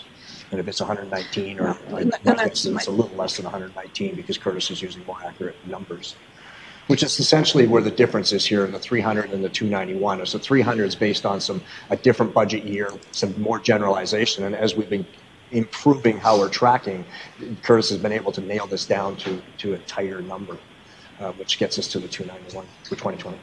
Just a follow-up. What fundraising are we talking about? How can the municipality fundraise? Yeah, that's a really good question. I don't have the answer to that. We see the environment of the province, whether grants are going to be more accessible. If I'm a betting person, I'd say no. It's tough because you're going to look at that as an annual. That's why I threw out the policy decision being 97 or 95 or whatever it is. It leaves us with the option that we may come back and say we couldn't find it, so we need to fund it out of something else. And you would look at this in 1 year? You would look at this? Well, they would have to be looked at. Or overstage it over a couple of years? Oh, as far as getting there? Yeah. Oh, it would have to be staged for sure. Yeah, there's the employee component itself. If you're looking at adjusting anybody's wages, you're talking labor standards, and we have to provide some notice. We have some very long-term employees. We have a lot of new employees. It would still have to be staged. Not to mention going out to the parents and saying, by the way, your fee just increased $100 effective September 1. I don't know. Maybe that would have to be staged over a couple of years. But if the policy decision is to get to 95 or get to 97 or whatever that is, with a maximum increase of either $100 or a percentage to the monthly rate, then the rest would have to be up to us. Thank you. Councillor Swain. Thank you. I'll try and come at this at a different approach. So I personally think that we're unfairly penalising a certain group of individuals in our community here. We are trying to find 291,000. We're only looking right now at the childcare service. I think for what is, I would conceive, one of the heartbeats of our community, we're penalising parents, staff, to try and find this number. I think if we do our job properly, we need to look at the overall budget for this community, $50 million or whatever it is, look at everything else there, and I would suggest that we go to budget this weekend and try and find $291,000 there and sharpen our pencils there, as opposed to unfairly penalising staff who work their ass off to produce this quality program and to put on parents to try and scrape another $100 together just to put their kids through this program, and this is going into the philosophical piece of whether we're in or we're out, I think we should be in. I just think that we need to look at this as a budget item of $50 million operating budget as opposed to how do we find $291,000 within the teachers and the parents. So I can't support this. I want to vote on it so that we can get to the next option that I think, and so I've obviously tipped my hand here, but let's look at this as the great impact to the budget of Beaumont as opposed to trying to do what I think is an unfair rollback and an unfair increase on staff and parents. All right, so we just skipped ahead. Rolling back to the motion at hand. Is there any further comments? Councillor Hendricks, closing thoughts before we call the vote? Comment, and I want to thank Mr. Schwartz for understanding the spirit of this intent. I do not wish to have physical rollback salary to step 5, of which I'm not aware of what that means, but I like the theory that you would look at what it would take to get this thing to a more manageable level. That's all I'm trying to get done without being specific and tied to a motion that's tied to a number. I don't want to have that happen. So, thank you. Yeah, appreciate it. Understand that. Seeing no further discussion on the motion, call the vote.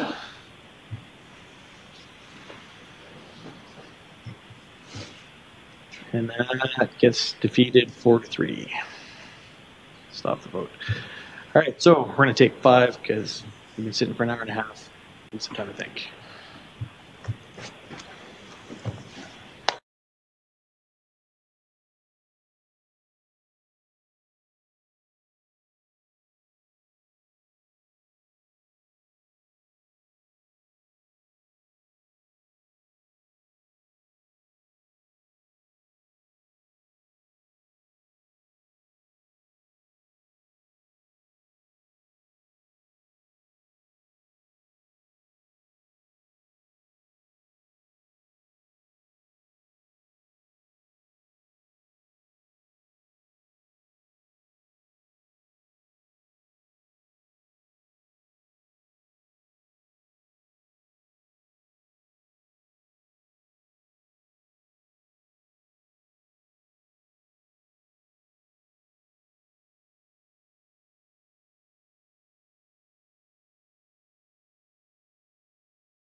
discussion to date.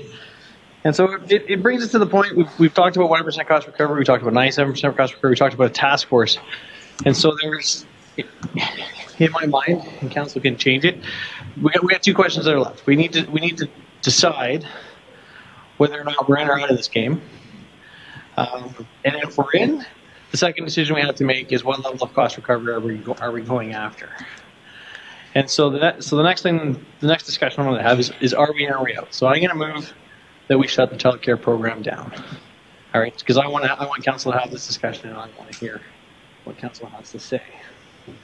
And so as we're debating the next motion, you need to frame it in a couple of ways. We need to look at what's best for Beaumont and what's coming down the pike at us. And we know we have fiscal pressures coming from the province, and we know we have space and staff issues, or space for staff issues coming within our own staff. We're bursting the seams in this building, we're bursting the seams in other buildings, so we need some office space.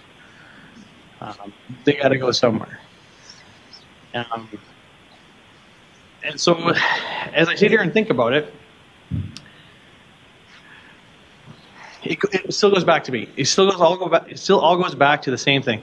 When we got into this business, we didn't have childcare in Beaumont. We have almost enough private operators coming in here to absorb these 78 spaces and move forward. Is it the same program, same quality? That's subjective and up for debate that I don't want to get into here tonight. But I do want to hear council's thoughts on whether or not we're in a route. Well, that's another discussion. Well, the school-age site operates at above 100%, so I guess I'm really just talking about the LCC. Ms. Winter? Thank you, Your Worship. Procedurally, I just want to make note that currently the way that the motion that you have put on the floor is that council shut down the childcare program, and I'm just wondering if you want to put some parameters around that. Should this motion be defeated? Should this motion move through? Whether or not you want to put timelines into it, put clarification on when you say child program, what does that include if you just want to put a little bit more parameters around it? Yeah, go ahead. So procedurally, if the mayor puts a certain date down and that's defeated, can then that another motion, the same motion with a different date, and I'm not saying we're going to go up in daily increments until we find the right one, but my concern is that without, so short answer, yes, you're nodding. My point is, if the mayor, he's going to throw out a date right now, and that could completely change, right? Some people may be more comfortable, so maybe withdraw the motion. Let's have a discussion about it first before putting the motion on. Fair what enough. we're more comfortable with, if that's where you want to go, before we're debating that. Well, I will massage the motion. Procedurally, what can happen throughout the debate, the mayor could choose to withdraw the motion completely, and then it wouldn't, as if it wouldn't have been made at all. So you still do have that option. I just want to make sure that currently right now, the way that you have the motion stated is very vague in how you have it, and if this motion is defeated as is, that could cause some concerns for council. Okay, yeah, we'll massage the motion. Councillor Dallek, thoughts before I... Yes, thank you. Actually, sorry, are you going to withdraw your motion first of all, Leon? So what are you going to do? You're just going to... But I'm going to throw some parameters around. You're going to massage it? Okay, let me speak after you do your massaging. Okay. Wow, that just went down a rabbit hole. Let me rephrase that. Sorry, before I do that, though, I do have a question for administration. If we sever the two programs, is that possible and still have the school or the school age site operating at 100%?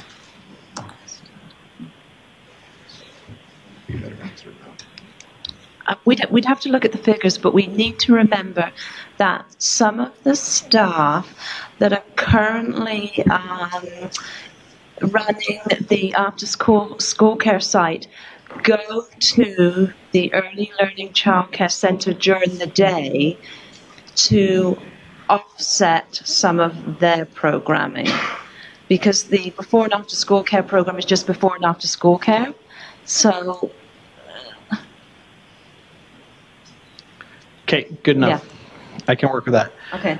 All right, so amend the motion to be, I move that the City of Beaumont look at exiting the childcare space in terms of the ELCC Center, and if we can leave the school age site intact, that's an option we can look at. But I would push this back to admin to come up with an implementation plan in terms of timing and date as to when to come up with the exit plan. I don't want to debate timelines and dates tonight. I just want to know if we're in or out. Did that make sense? All right. And so if this motion gets defeated, and I'm okay if it does, what's coming next is we got to pick a cost recovery number and come to an agreement, and that's where we got to be before we're done here this evening. All right, so motion is on the table. Councillor Danlock. Thank you. Mayor Stewart, I'm looking for some clarification, please. And if I'm trying to understand procedurally how to proceed here. When you open your first comments, you said we have either in or we're out, and you said if we're in, we have to figure out a cost recovery model. So I'm confused in the sense that I thought we tried to achieve a cost recovery model early this evening, and we're unsuccessful to do that. So if we defeat the motion to exit the plan, then we're back to where we were a half an hour ago trying to figure out a cost recovery model. So I know what you're trying to accomplish, but I'm not too sure how we're going to get there procedurally. I'm not trying to muddy the waters here, but I don't understand how we're going to do what you want us to do. If I'm missing something, please clarify for me. But even with the motion itself tonight, if the motion as you've amended it, my interpretation would be that if it were to carry, it's not a final decision anyway. We've got to come back and figure out if the child, make sure the right initials here, the school age site is part of that motion. So, sorry. Yes. Okay. All right. And if the school age site can't remain economically viable at 100%, then that decision will come back, I think. Is that what we did? CO? If I can explain the difference, Councillor Danlock, and if I'm incorrect, Mayor Stewart, please tell me. The motion you spoke about earlier was 100% cost recovery. What the ultimate decision will be here, if you remain in the childcare business, will be a policy decision. The existing policy states that you will subsidize it by 20%. The question that will end up being on the table if you're staying in this business is, what does that number look like? You've already ruled out 100, but you could look at anything from 50% to 90% to status quo. So that's the question, the next question that you'll have to deal with. And that's what Mayor Stewart was suggesting. So it is different. You looked at 100% cost recovery, took it off the table. Now you're going to look at, are we in or are we out? And if you are in, then you need to go back to, okay, what percentage cost recovery? So it becomes an open IEP in a sense. It's your policy. You can do what you want with it. Discussion. Yes. Thank you. Okay. Yes, thank you. Councillor Van Nieuwkerk. Thank you. Continuing to wrap my head around this question for Mr. Schwartz, I guess, in follow-up to what you just stated. So the motion on the floor would be to whether or not we're in or out on ELCC, but school age site would be spared for this time type thing. So now, in that scenario, we still have FIN 1601. Is that what you were referring to? We will have to decide if FIN 1601 sitting at 80% now would apply to the school age site, which is currently running at 100%. The motion that I put on the table wants the school age site to remain at 100%.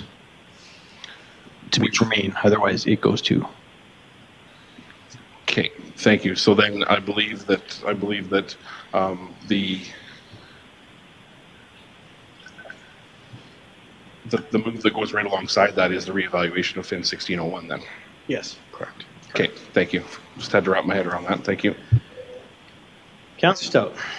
Thank you, Worship. I'd like a little clarification as well, please, regarding the motion as to whether or not to whether we're in or out. I'm going to go back to the report from Grant Thornton, and what they actually recommended, if I recall correctly, was the expanded option 3.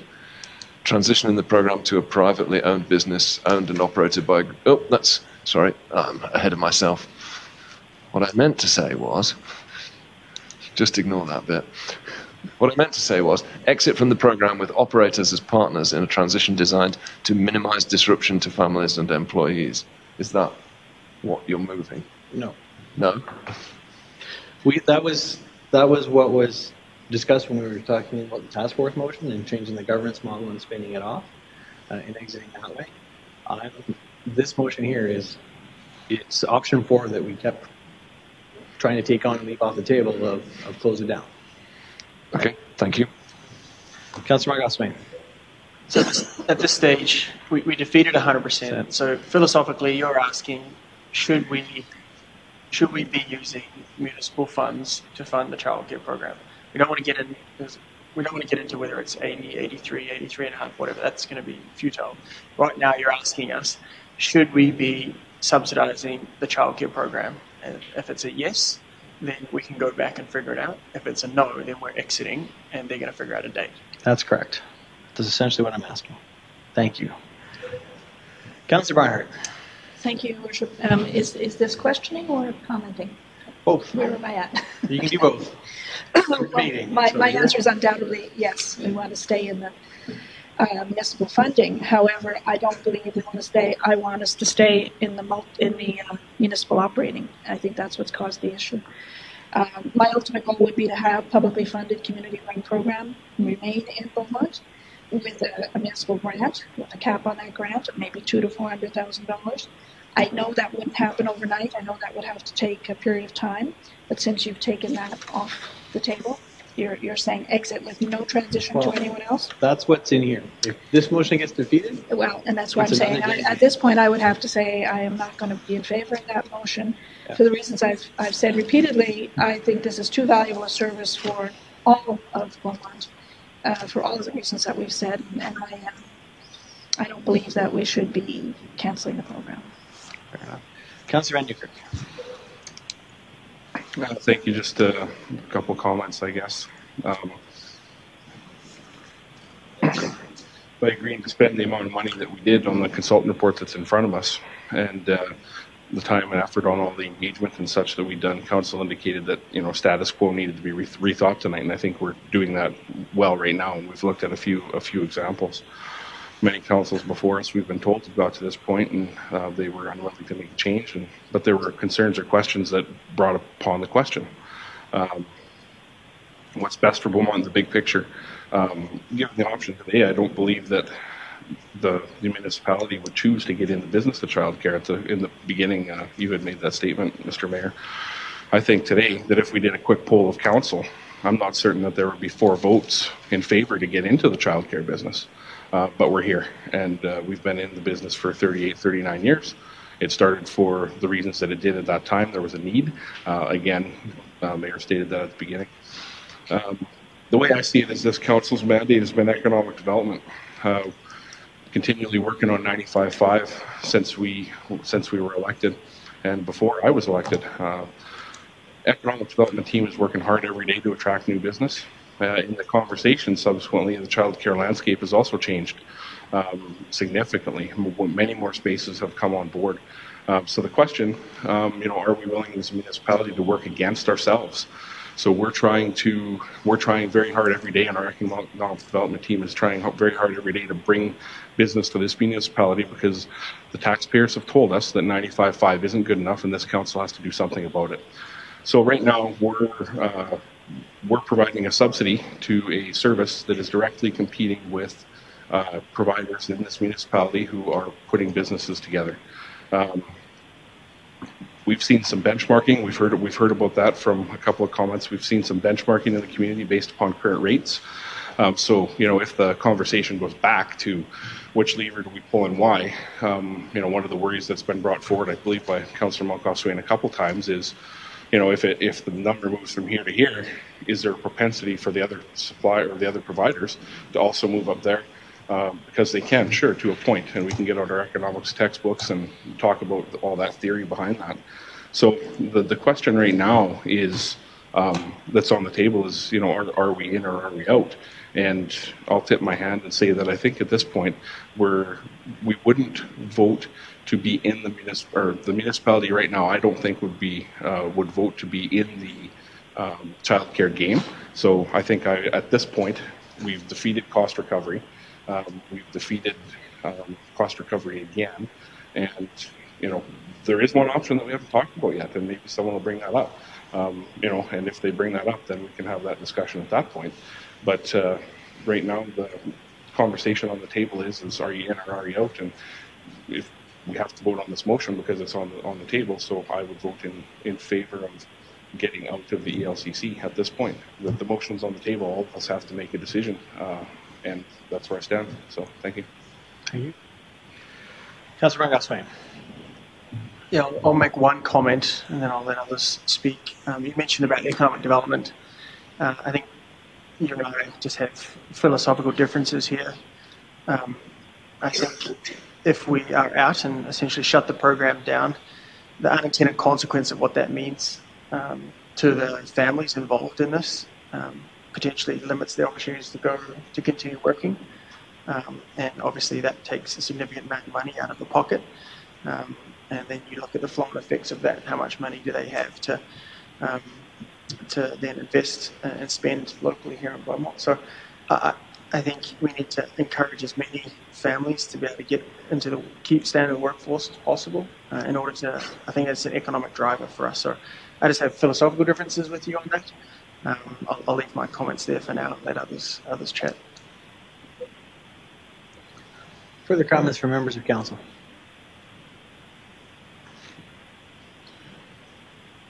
Councillor Daniluk, followed by Councillor Stout. Thank you, Your Worship. I didn't sleep last night on this issue because I felt in the last couple of days the support that I thought, not I had it personally, but the motion to have cost recovery had a little more support a couple months ago. That support has since waned as the earlier vote had taken place. And looking back, even back in the spring, committee of the whole meeting, we had a very robust discussion that resulted in a September meeting we had with the parents at the CCBCC. And at that time, one of us suggested, around the table, no one was really looking to exit the program, so let's take it off as an option. And we didn't. We said, just in case. Here we are in January, just in case has now become a reality. And I'm really torn because I have stated publicly before, and I'll state it again now, that we shouldn't be in the daycare business as a municipality. It's not really our role. But we've gone down the rabbit hole, and we are where we are. I've said it before, and I'll state it again for tonight because that's the position I've always taken. But I did try very hard to, in my own way, with cost recovery, try to save 32 jobs in the community, save a very good program that just is not economically viable on the current model. I do believe Councillor Van Newkirk's suggestion before about changing the business model has a lot of merit, but you can't change what's not there. So if this motion gets passed, there won't be a program to fix, no matter how hard we think. I think the idea you have is a very good one to fix the model. So I find myself quite struggling with this motion because I didn't think we'd ever get to this point, honestly, based on our previous steps that got us to this past members' committee of the whole meeting. So I'm just going through my mind the various options because one thing about being a councillor is you can vote for what some would consider to be a left-wing proposal if you like it, even if you don't think you're left-wing, or a right-wing proposal if you don't like it, because you have, well, not political here. We can do what we think we're voted to do and make decisions on behalf of the citizens of Beaumont. And many parents I've talked to are not in favor of subsidizing the program, no matter how good it is. But I understand many of the parents how good the program is. I hate to see it go too. But now it's coming down to one of those watershed moments in your life where you have to make a decision. And I'm still debating in my mind, so somebody else jump in, give me some time, make up my mind, because I see the passion on both sides of the discussion, and let me stop at that point. Thank you. Councillor Stout.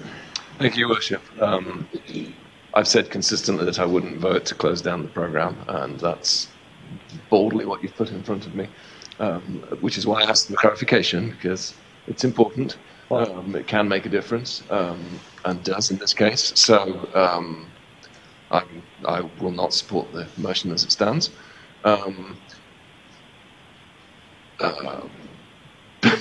not sure I can amplify very much more than that. All right. What I will say is that I understand the arguments against providing a taxpayer subsidy for a very small group of residents who thus gain an advantage from it. But I'm also conscious of the fact that the total amount, $291,000 out of a $48 million budget, that's 0.6%. I think we can bear that, and we could reduce that considerably more if we raise the cost recovery figure to some other notional amount, 90 or 95%. By closing the program down altogether, yes, there are some adverse economic consequences as councillor of having the program. There are some potentially adverse economic consequences, as Councillor Van Nieuwkerk has described, but there are also a lot of benefits. So the program has a value. I'm not sure how we can assess what that value is to the community as a whole and put a dollar amount on it, but $291,000 doesn't seem too high to me. So I won't support the motion as it stands. Fair enough. Councillor Margaret Swain. Thank you, Your Worship. Brief journey through childcare for me. So before being elected or even considering this, people mentioned we had a childcare, municipal childcare. I thought, yeah, that's great, that's awesome. Then getting into this sort of line item, first budget we had was $432,000, and the narrative that, you know, it's only for a select few, only for 138 children. And the other one that was out there is it was impossible to get into. It's a complete lottery if you can get into. So that's where I was coming into this discussion. And then we went through this 20 months, and I learned a lot about the program, about the way that it builds not only the skill set for the 138 kids that attend the sessions, the program, but also the other providers in the community and how much they benefit them overall. I also learned that, you know, if you take your time and you assess your family's position and where you want to be, that if you do apply early on and you've got your ducks in a row there, that you can make it. It's not you can make it onto the list, and I think we've seen consistently families being able to participate in this system. So through this process, I learned a lot that we are actually providing a system, yes, it's for 138 kids, but it's also available to those who want it. And that was my biggest holdup. So kind of going all around the block here with where we're at, and I think ultimately where I land on this is the incredible value that childcare provides in our community. There are three things that I'm conflicted by on this, but ultimately, and I'll get into those, but ultimately, for the comments I made earlier, we should be in the business of childcare. I would love to keep this program around to one day. You talked about, Your Worship, about wanting to expand it. I didn't have any support because I couldn't see anything on the horizon, but one day we're going to be building a new facility, whether it's a new administration building, whether it's something out in annex lands, and I'd love to still have this program running to be able to expand it at that time. So the three things I'm conflicted about here is certainty. So the number one thing I wanted to achieve going into this was to give parents and staff certainty on the future of the program. Essentially, the full circle I've come around to is the status quo, and status quo doesn't provide that. Keeps the program going, but for how long? The second thing I'm worried about is history repeated itself. We've heard multiple times that every council has looked at this. Status quo I was critical of previous councils saying, they didn't make a decision. Again, hindsight, right? When you're not involved in it, you look at it and you're like, what are these guys doing? Why don't they make a decision? Let's go. And being involved in the process of it, I can respect that. But I can see that it's more than just a line in a budget.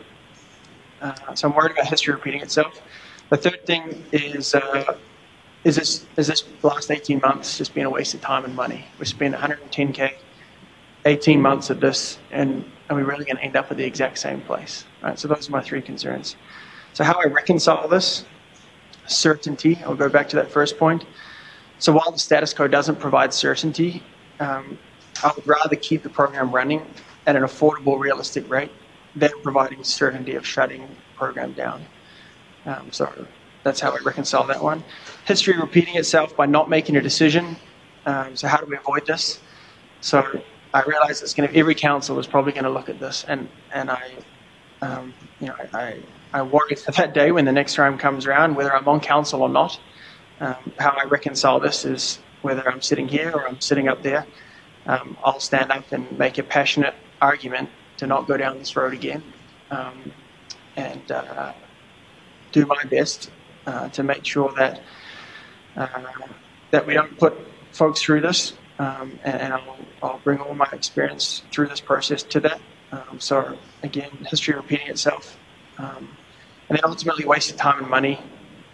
So personally, I think the review was essential. I needed to go through this review to understand the value of the program in order to land where it landed. So I don't think status quo is critical of the process. I don't think we did all this work for nothing. And ultimately, I'd rather make what I think is the right decision than a decision, a wrong decision just because we spent time and money on it. So ultimately, I want to thank everyone involved in this. It's been a hell of a lot of work, very taxing for the staff and the parents involved in the process, and us up here on council as well. I think we need to do a better job promoting the program internally for our residents. I think we need to let people know how great this program is. We need to let them know when they should be thinking about applying so that they can be part of this. And ultimately, I think we stay in the program, we stay at the status quo.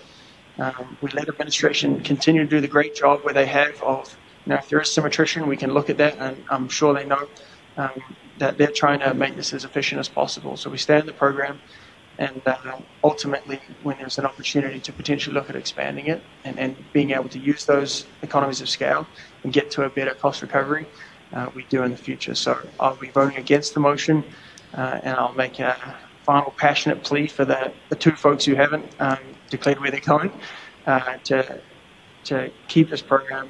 A lot of time and money has been invested in it, and I think it is a prudent spend of taxpayer dollars to stay in this program, and I think we can find $291,000 elsewhere in the overall budget.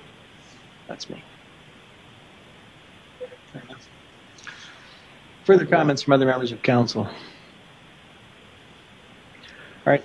Oh, Councillor Donlin. Sorry. Thanks, Mayor Stewart. I guess part of it is if motion is defeated and daycare stays,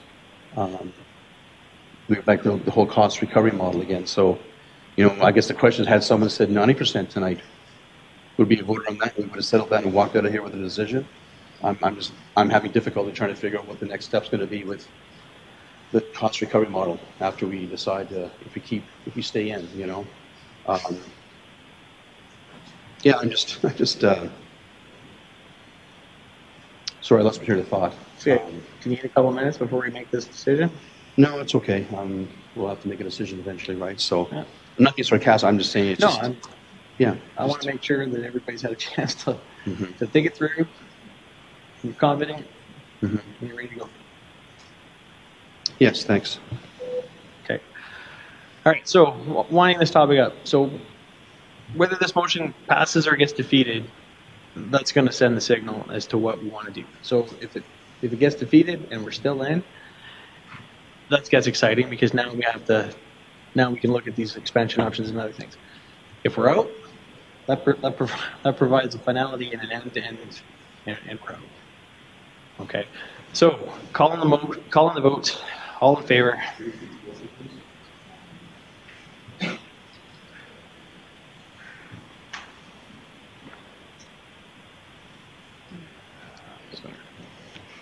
Thank you, Your Worship.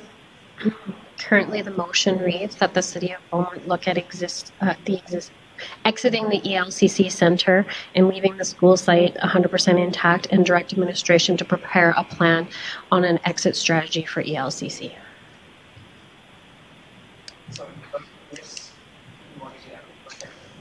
No. That is correct. That is correct. Yeah. Everybody clear? Questions on the motion? All right. All in favor?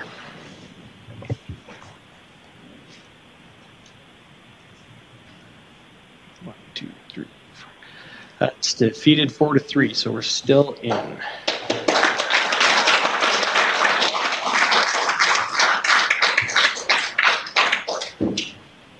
Which leads us back to the next question. What's the level of cost recovery council is prepared to accept? Councillor Van Newkirk.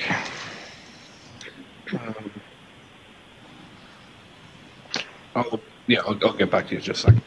Councillor Margot Swain. Thank you. So thank you, I should say. So I think we're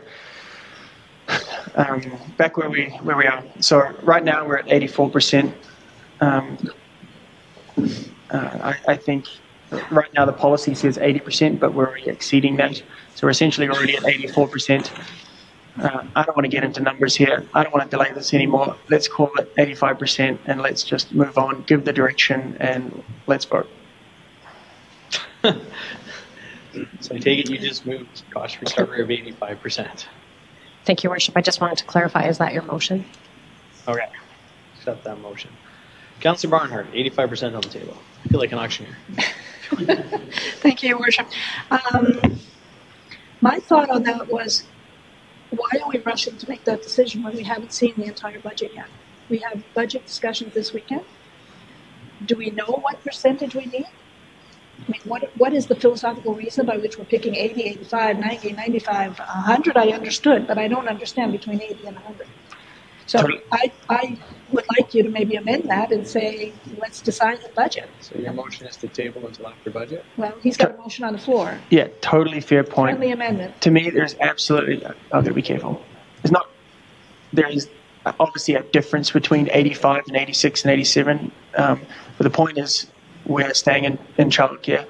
And if it means waiting for budget, which is all of 2 days away, potentially, we need to, I'm prepared to take this off. I just want to make sure that we don't, so if I clarify, when are we making the final decision by budget, for budget? When will people know the actual numbers? The workshop. CAO. The target is to bring it to the committee meeting in February with a final decision the following week. So I believe it's February 25th. Now there's a bunch of processes that are going to go on, and the workshop starts Thursday night. Then it'll go up for public engagement. But the target is to have a budget locked, stock, and barrel February 25th. Yeah. So the reason why I put the number on because I just wanted some sort of certainty on this. But I'm confident that people can walk away here knowing that we're going to stay in the childcare business, and that a decision on the value or the number will be determined by the 25th or thereabouts. So I'd like to rescind the motion, if that's the right word, and either let someone else make the motion to move it to budget or make it myself. All right, so I'm sort of going the other way. I think coming up with a cost recovery percentage this evening gives us a chance to, at budget, discuss what that looks like and the impacts it has on the rest of the budget. So delaying coming up with a percentage today for 2 days is simply going to kick this can down the road 2 days and continue on what's already been a long, involved, difficult discussion. So I would prefer not to. If 85 is will of council, 85 is will of council. I go 90, I go 95. 100's been defeated twice, so that's not going to happen again. But I'd like to see us get to a percentage point, and then we can bicker about where the makeup's coming from later. Councillor Danlick? Thank you, Your Worship.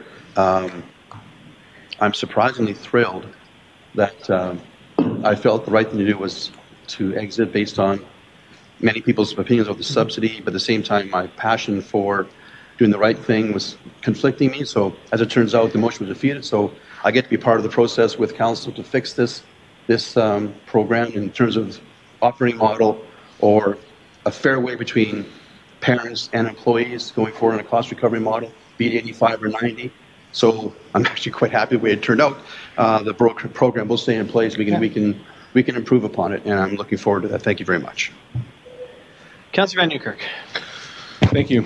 We're in childcare. We had that tense moment. Everyone got to say their piece, and I'm happy with that. So I think that I'm going to go back to some of the comments I made right back at the beginning, and I might step in the weeds for a second because I got big feet, and I'm not going to be all the way in. So what that weeds is going to look like is I would submit that we don't have to have a subsidy if we were able to evaluate the business model of this childcare, and look at the policy FIN 1601, evaluate how would this business be run to reduce the subsidy in the future. Yes, there's some short-term decisions that are going to have to be made around funding for the current piece, and I look forward to that conversation. So thank you. So I heard a question of admitting that. Is that something that would be willing to be undertaken as a business case in business planning? I guess, did I hear that right?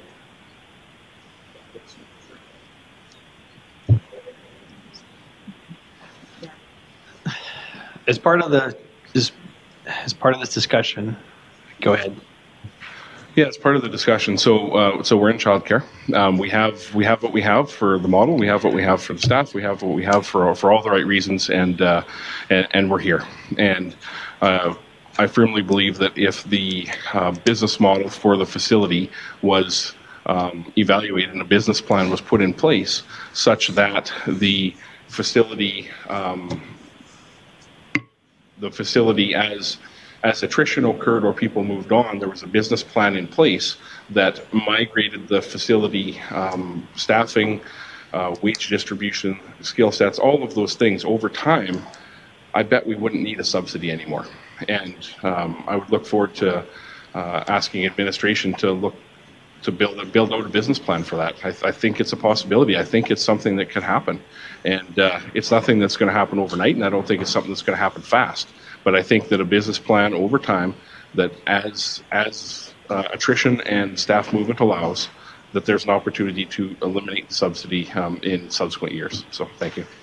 So I heard a motion there to reevaluate the business case to took his off.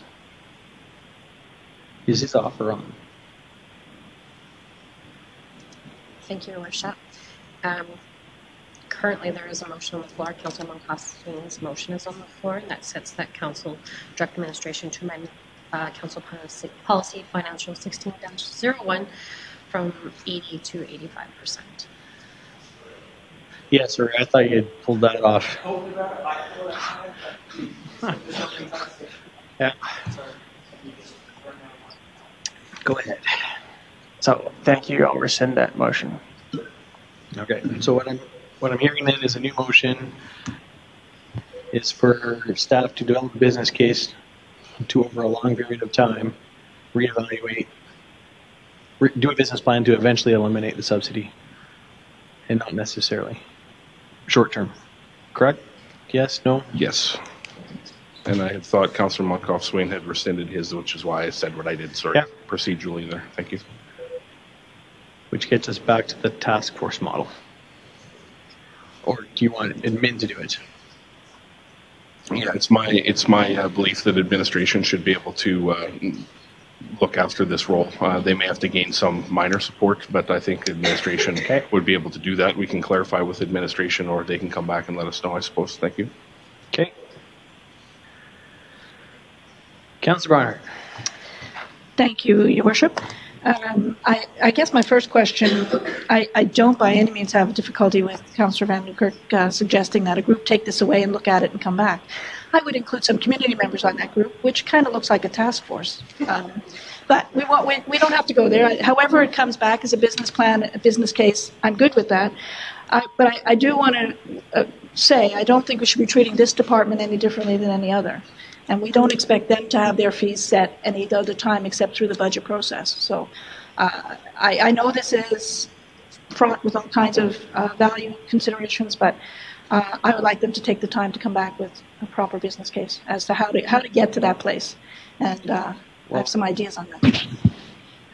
Just from a process perspective, from my mind thinking, if we're tasking our administration to go back and come back with a business plan to eventually eliminate the subsidy over time, then the fees for this year would go to budget and they would be part of the normal 2%, 3%, 12%. What's our cost? Blah, blah, blah conversation that we always have. So that would be that. Councillor Stout. Thank you, Worship. I'm partly influenced here by what Councillor Van Nieuwkerk has just suggested, actually, with regards to working out a business plan. I'm wondering if we are going at this the wrong way by deciding on a percentage of cost recovery, and then when we do that, when we do 100% cost recovery, we end up with fee increases and wage rollbacks that sufficient number of councillors were uncomfortable with, that they wouldn't vote for it, that they wouldn't support it, which is fine. That was the decision. And then when we go to, we try and jig that another way and go to, what was it, Mr. Schwartz, 97% cost recovery you thought it might turn out to be, the option 6.2. And again, insufficient councillors are comfortable with that or believe those numbers sufficiently to vote against it. So I'm wondering if instead of taking that approach, we should go the other way around and set what we think to be reasonable and fair fee increases and wage rollbacks, and then see where that lands us in terms of a percentage cost recovery. And see if we're comfortable with that. Well, from what I understand, the motion currently on the table is to go develop a business case to eventually eliminate the subsidy and see what that looks like and how it could be done. Yes, but there'll be a transition to get there. Yeah, and that's part of the business plan.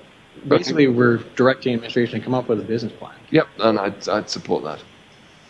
Right, to do it, rather than try to us do it. Yes, which I think is what we're trying to do when we say, well, let's set a percentage plan, a percentage cost recovery. Yeah. Well, yeah. Right now, we're not actually trying to set up cost recovery. We're trying to direct a business plan to be done. Yes. Councillor Margaswing. Thank you. I can certainly support the idea to direct administration to come up with a business plan over how long to get that cost recovery up. So I'll support the motion. Councillor Maher. Could I, thank you, Your Worship. Could I just clarify, did you say to eliminate subsidy altogether? Because that is 100% cost recovery. Well, hold on, Councillor. Yeah, I believe what I said in the original motion was to put together a business plan in with the goal of eliminating the subsidy. And part of that business planning process, we'll see how close we get for a period of time. Yeah, sorry, what I was trying not to do was to suggest to administration how they accomplish that. I was trying to stay at the policy level tonight, just to let administration take it away and evaluate some of the pieces of the business to figure out how the business model might be able to be tweaked. So just trying to stay not in the weeds any further.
Really intense discussion, 2.5 hours, difficult. Thank you very much for all your input and your clear thinking and getting us to the point where we got to. I think we left that in a good spot. Moving on to item 8B, our places in play, Beaumont Recreation Parks and Facilities Master Plan.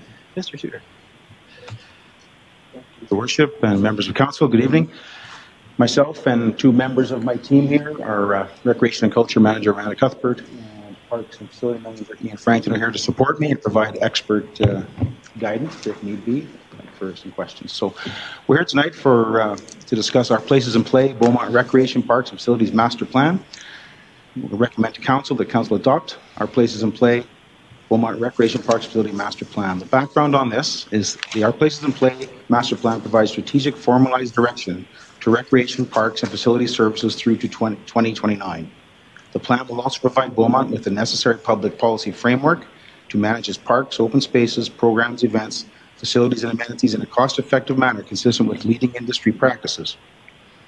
The plan will also provide guidance as to park planning, facility development, facility redevelopment and expansion, the delivery of programs and services, as well as associated recommended resources. This project started in 2018 through a comprehensive engagement over a broad range of platforms, received feedback from the public and administration. This information was then compiled, incorporating industry best practices and trends to create the plan presented today. The plan is structured in sections: overview, community analysis, gap analysis of facilities and programs, community engagement results, trends in recreation, parks and culture, and vision for the future. The plan breaks it down into two main concepts on the screen here. One is the cultural corridor, creation of a cultural corridor in the Centreville area, and the second being the establishment of a recreation school co-located site. Both of these concepts are longer-term goals, taking the community out to 2029 to coincide with the growth of the city. The master plan continues with identifying priorities, articulating 7 areas. 1 is acquire and sustainably manage land. 2, develop a business plan for the new Beaumont Sport and Rec Center. 3, implement new operational policies. 4, add additional human resources to respond to growth. 5, enhance existing facilities. 6, build new high-priority facilities. And 7, plan for new facilities to be developed in the medium to long term. These priorities are captured as affecting operational and capital budget, as well as programming, policy, and staffing goals. Administration will use this plan as a guide on a continual basis, which will ensure that the needs of the community mentioned in the exercise are captured. The plan will be a living document, which can and will be amended as milestones are accomplished to reflect changing fiscal realities, unforeseen challenges, and changing in priorities. Previous council committee directions. Council approved the Rec Parks and Facility Master Plan in the 2018 budget. Committee of the Whole meeting on April 17, 2018, the project charter was received as information. At the Committee of the Whole meeting August 30, 2018, an update was provided for review, feedback, and informational purposes. The draft master plan was then presented at the Committee of the Whole meeting on September 17, 2019, followed by a final community engagement exercise. There were several minor changes proposed to the draft resulting from the Committee of the Whole meeting and the final engagement event. One was the moving up of a feasibility study on a performing arts venue into a short-term priority, seizing opportunities should they present themselves regarding land acquisition for recreation, example, dog off leash, town square, etc. Proposal to look for opportunities in the future around tourism, specifically cultural and sport tourism.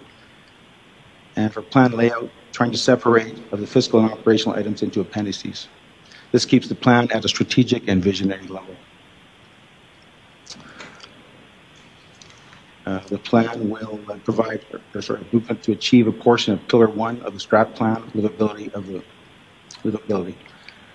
Recommend that Council adopt our places in play, Beaumont Recreation Parks and Facility Master Plan. Thank you, Worship. Thank you very much, Mr. Tudor. Appreciate it. And this has been, once again, another long-term project that's coming to a close this evening. Well, it's not really coming to a close. It's coming to an implementation phase this evening. Because one of the things this council really wanted to do was make sure we planned well. And one of the asks that we had of administration when putting this plan together was we wanted a fairly tactical plan that provided a really good roadmap, which would provide some, I'm going to use the word certainty again, to our community groups as to when they might expect to see certain amenities come down, and this plan certainly does that.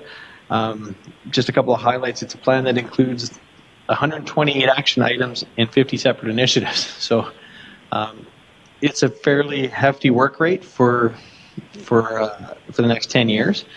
It's also a fairly hefty budget one, so hopefully we will have the growth to be able to afford it. But it really did put into to framework, and it's nice to have it now because it's going to become really applicable in about 2 days when we head into budget and we start looking at funding some of these things. I really like the fact that it gave us the high priority items such as an indoor playground, an expanded library, outdoor multi-sport courts, fields, and rink enhancements, outdoor rink enhancements to the CCBCC, and of course our trails. And it also identified the need to plan new facilities in the medium to long term, including a performing arts space, another ice service, an indoor field, a campground, and things like that in the shorter term. And so I'm really proud that this is here, and I'm really glad that we have it heading into this budget year as we try to go forth and fulfill some of these needs and get it done. So I will be happy to move that Council adopts the Our Places in Play Beaumont Recreation Parks and Facilities Master Plan, and we'll open it up to questions and comments and debate from Council. Councillor Van Newkirk. Yeah, thank you. Thank you for moving that motion so we can get chatting a little bit here. I just have one question at this time right now. In the master plan priorities, there's a theme here. It says develop a business plan for the new Beaumont Sport and Recreation Centre. Just wondering,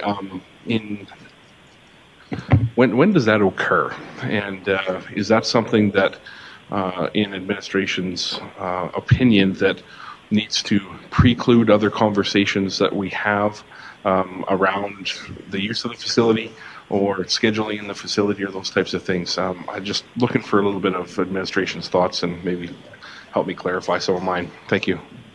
Thank you, Your Worship, to Councillor Van Newkirk. I'm going to turn that to Amanda. You can speak to that because Amanda is actively working in that currently. Yeah. Please come up, state your name for the record. Well, I'm Amanda Cuthbert, Manager of Recreation and Culture. Through Your Worship, to Councillor Van Newkirk. Yes, that is something that we've been working on for probably a couple months. The business plan is going to show our overall how we're going to be operating the facility. Membership structures, rental options, bookings, strategies on how we will plan to book that. Of course, it'll speak about the allocation policy as well. So there is some work being done on that, and we are hoping probably in a month or 6 weeks we'll have something. Paul? Thank you. Appreciate it.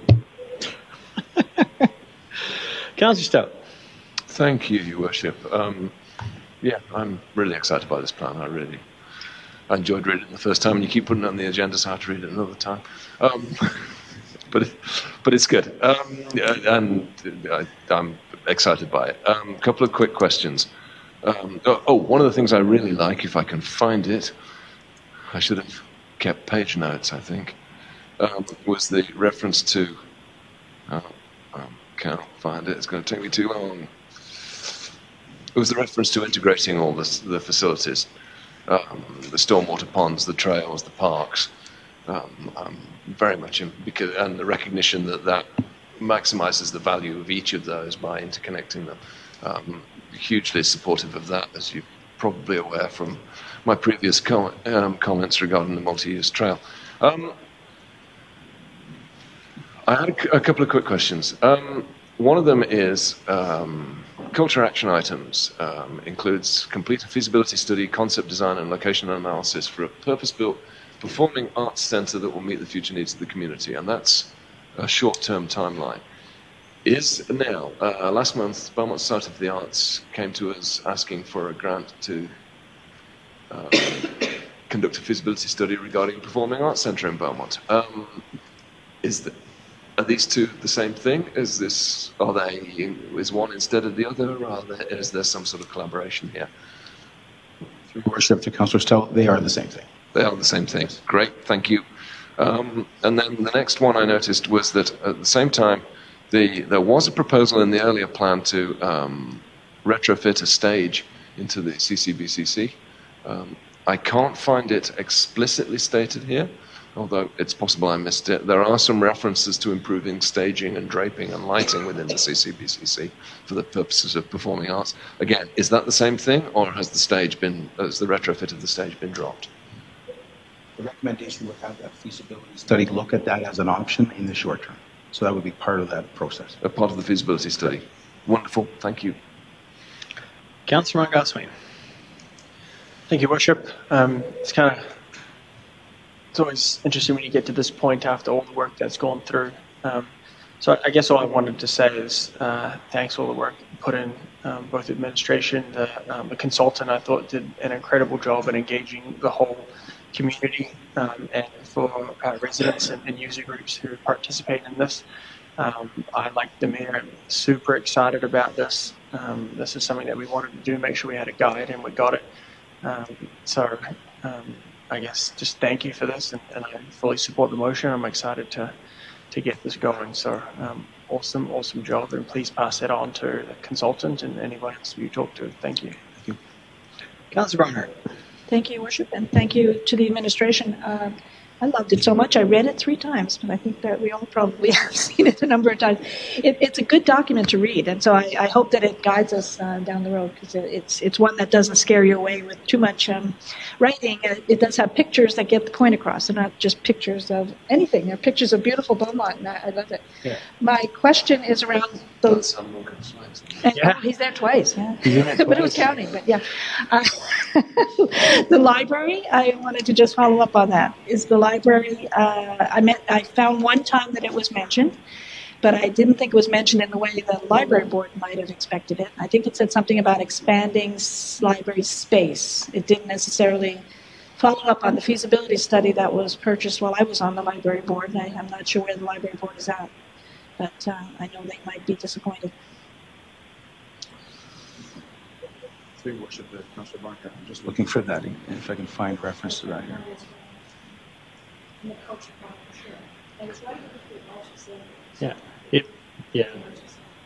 I can't remember, but it does mention expanded library space, but it doesn't speak to a new facility. But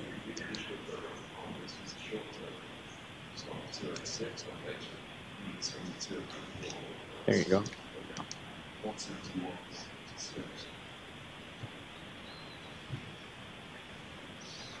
the heck just happened? If you don't have the answers on that, you need to come back to us on it. I'd just like to, during budget, perhaps we can talk about where to from there. It's a long-term plan, I know. It's in the capital.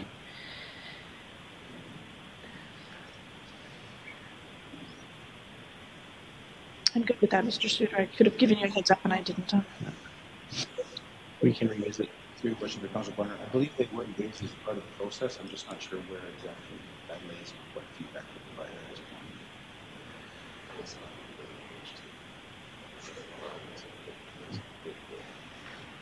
Councillor Dowlett? Thank you, Your Worship. I also echo the accolades of the report. I won't waste any time any further than that. Not that it's not sincere, but it's great work, guys. My only thought, maybe your question is, it is a really good report. How do we get people to read it? How do we get people to know it's there? I think we talked this before about a communication plan of some sort with Mike B at one point. Maybe we didn't, but if we can maybe have you guys get back to us on how we can promote this document in our community, like get it into the schools, let the teachers read it to the kids at school. I mean, this is a really good document. And I think, I'm not saying it's going to die on the vine, but how can we get this great document out to the greater good of the public and say, read this or something? Just a little. I'm not asking for an answer right now, maybe just a food for thought. Or especially in schools, the teachers and the kids showing different parts of the city. Through your worship, Councillor Dowlett, this document will not die. We will be bringing it back to council on a regular basis at various points for sure. But let's discuss communications plan to further promote it. Yeah, it's important. I think just not just push it, but also doesn't get public eye more longer term kind of public awareness. Thank you. Councillor Van Newkirk. Yeah, thank you. Earlier when the document was in front of us, I spoke to this figure, and I just wanted to very quickly again, it's on page 52, it's the figure 7, the recreation facility service level provision comparison.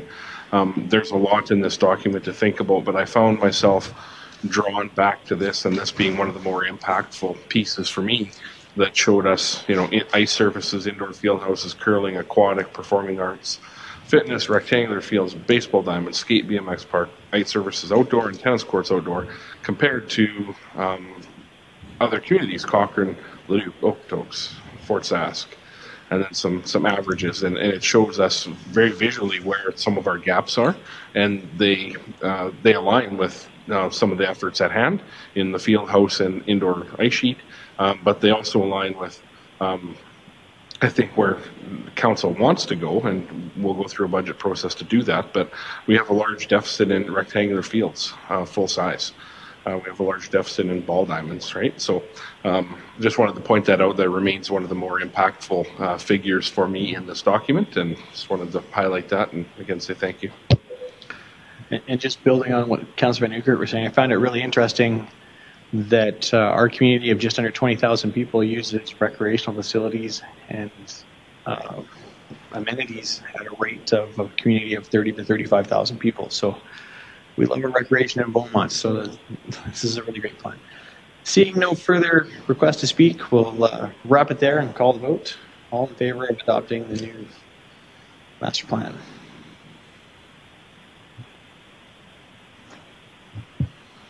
And that carries unanimously. Thank you very much. Appreciate you coming in tonight. Once again, well done. All right, that brings us to item 8C, Beaumont Municipal Library Board reappointment. Ms. Winter.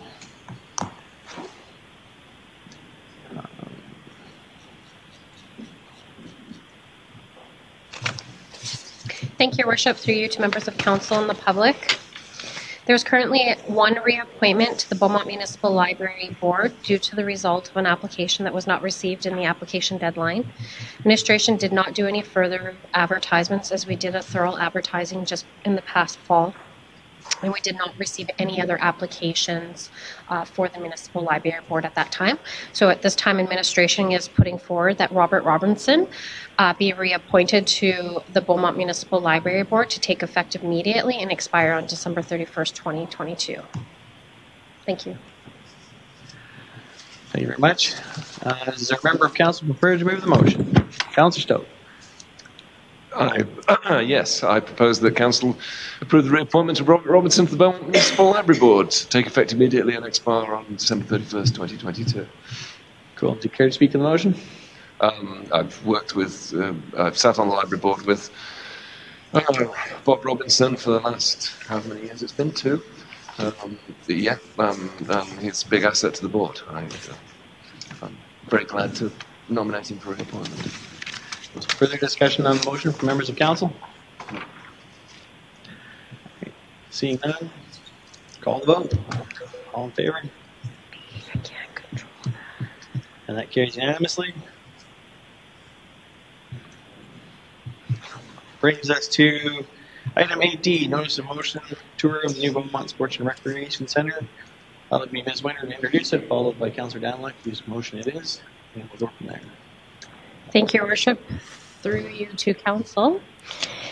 In accordance to the meeting procedurals bylaw 953-19, once notice of motion is made, it will be placed on the next regular council meeting agenda, in which the elected official who made the notice of motion is present to vote on the matter to see if it will proceed. At the December 10th, 2019 council meeting, Councillor Danlick made the following notice of motion that council instruct administration to plan an exclusive tour of the new Beaumont Sport Recreation Centre with an executive member from all of the recreation, sports and arts user groups in the city and plan a reception afterwards with members of council. This tour is to take place before the end of March 2020. At this time, administration is looking for a recommendation on how council wishes to proceed. Thank you. Much. Councillor Danlick. Thank you, Your Worship.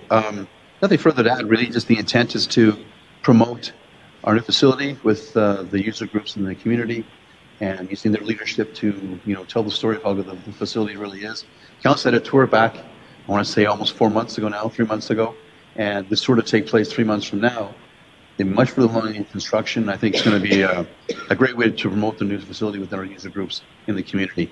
I suggest the end of March to kind of give us some time to let those people, let their organizations know about the tour, their impressions, all that kind of good stuff. So the date of March to me is flexible if need be. If Mr. Suter thinks, for example, the builder may look at March as being not great for them. If they requested April, I'd be okay with that. But as far as cycle, I think March gives us enough time to plan an event and have them seeing enough of the facility, get a really good feel how it's going to look for their user groups. Thank you. Discussion on the motion, Councillor Van Nieuwkerk. Yeah, thank you. Very much similar to where Councillor Daniluk ended his conversation there. I was just going to suggest that we look to administration to maybe optimize the date and timing. I support the motion wholeheartedly, just wasn't sure what the best timing might look like. So thank you. I'm going to echo your comments too. I support the motion. I'm not sold on March date, but that's probably because of my background in construction. It might be a logistical nightmare, so I'm comfortable if you amend the motion to be administration to schedule when at appropriate time, no later than May. We'll talk. Or if you want to put it on, yeah, go ahead. Procedural question then is if you leave the motion the way it is, and if in February Mr. Suter comes back from the builder and say, listen, if you wait to the end of April, well, if these 3 or 4 things done, it'll be a better tour. Leave it with them for now. I'm okay leaving it for March, unless we feel a need to extend April now, whatever you think. I'm trying to be flexible here and give them the chance to say, if you delay for this reason, it'll be a better tour. Great. Right now it's only January 5th, 14th, so a lot can happen in the next 2.5 months. Yeah, procedurally, if we lock them into March, we've locked them into March. We have to now come back and have another vote. We've now directed them to put this tour on before the end of March, as it's written. So you have to fix it. Yeah. Yeah, if you put it or add the words "or as soon as practical," that sort of gives us the flexibility to be able to not have to deal with this as a request for decision again.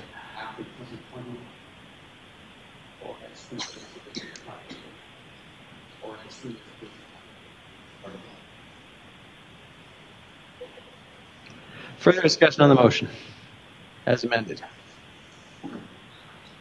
Seeing none, all in favor? That carries unanimously. Brings us to item 9, bylaws.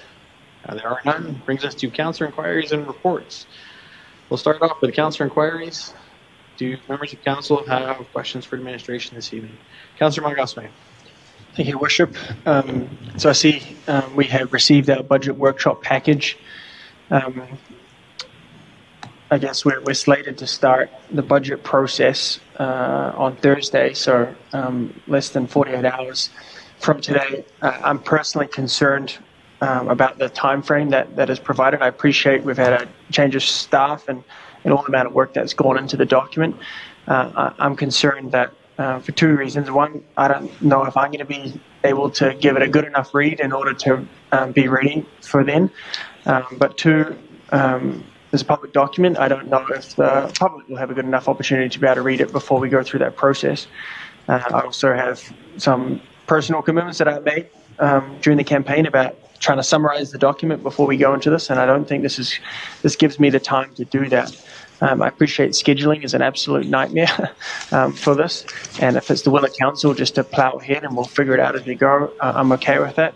So I'd like to have that. I guess the question for administration is there flexibility in the date, and then if there is, have a discussion with council on when that may or might not be. I think a document of this importance to give us less than 48 hours is disappointing. So I'll leave it there, whether there's an option to be flexible, and then leave it up to council to discuss whether we want to be flexible or not. See you. First of all, just to address the disappointing at the other end of the scale and the amount of work that was pulled together by 2 staff people that have not seen our budget process before. I'm very impressed with what we were able to pull together. As far as the timeline, it's not fixed. We can set whatever we want to set. So if you want to back it up, this one gets us to February 25th. There's nothing that says we have to have a budget by February 25th. So we can take whatever time you think is necessary. And to be clear, my comments weren't about the quality of the work. It's just the timing of the work and how much time it's given us to be able to review this before the meeting. Fair enough. And if folks are okay, they just want to plow through and we'll figure it out as we go. I'm good with that. I just I wanted to raise it here. Councillor Barnard?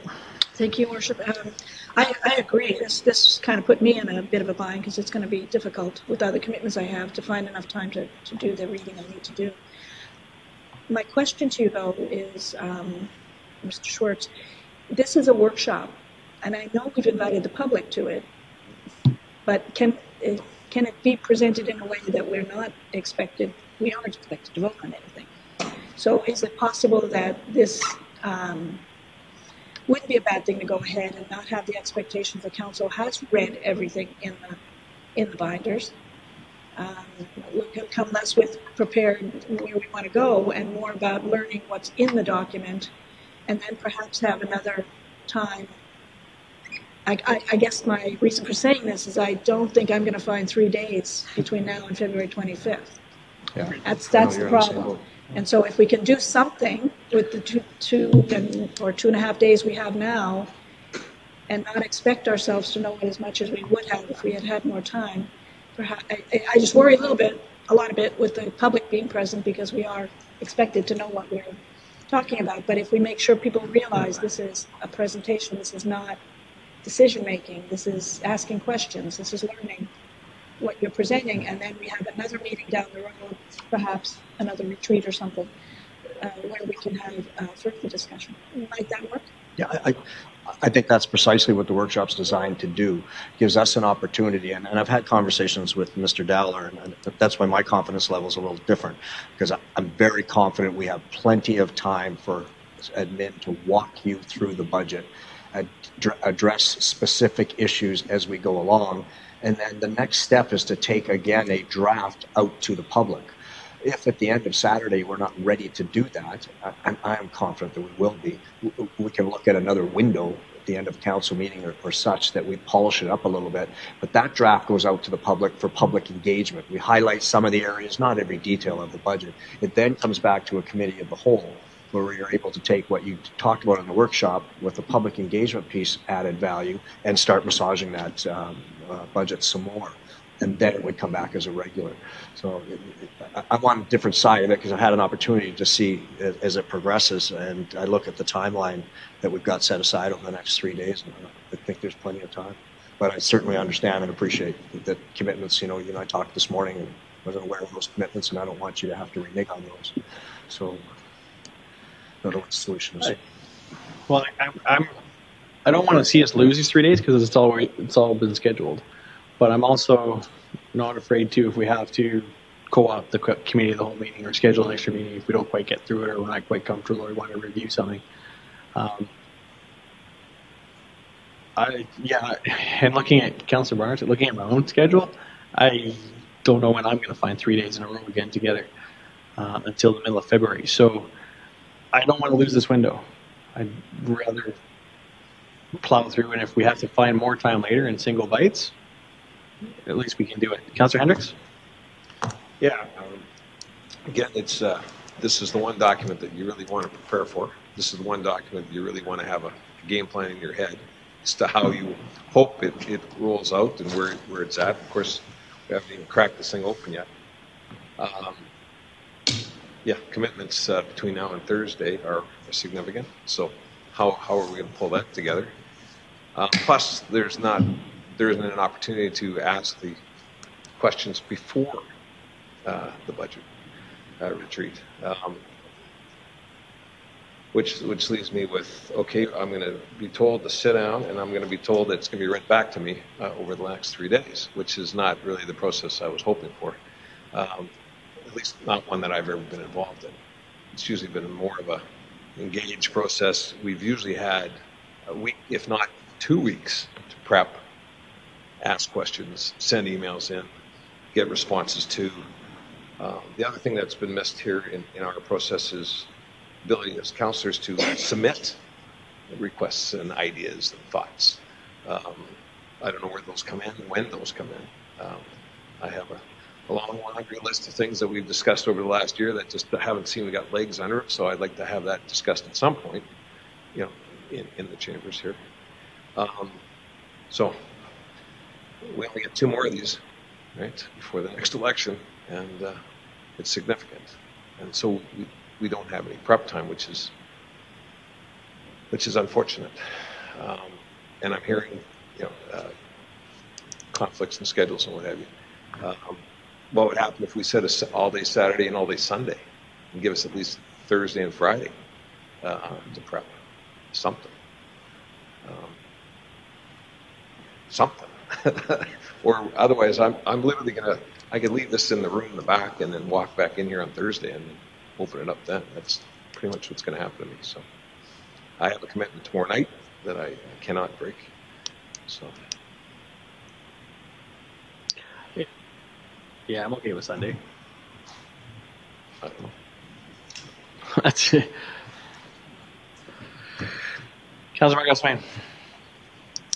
So, obviously, the crux of all of this is where do you find the time? And we'll spend longer than we debate on childcare trying to figure out calendars up here.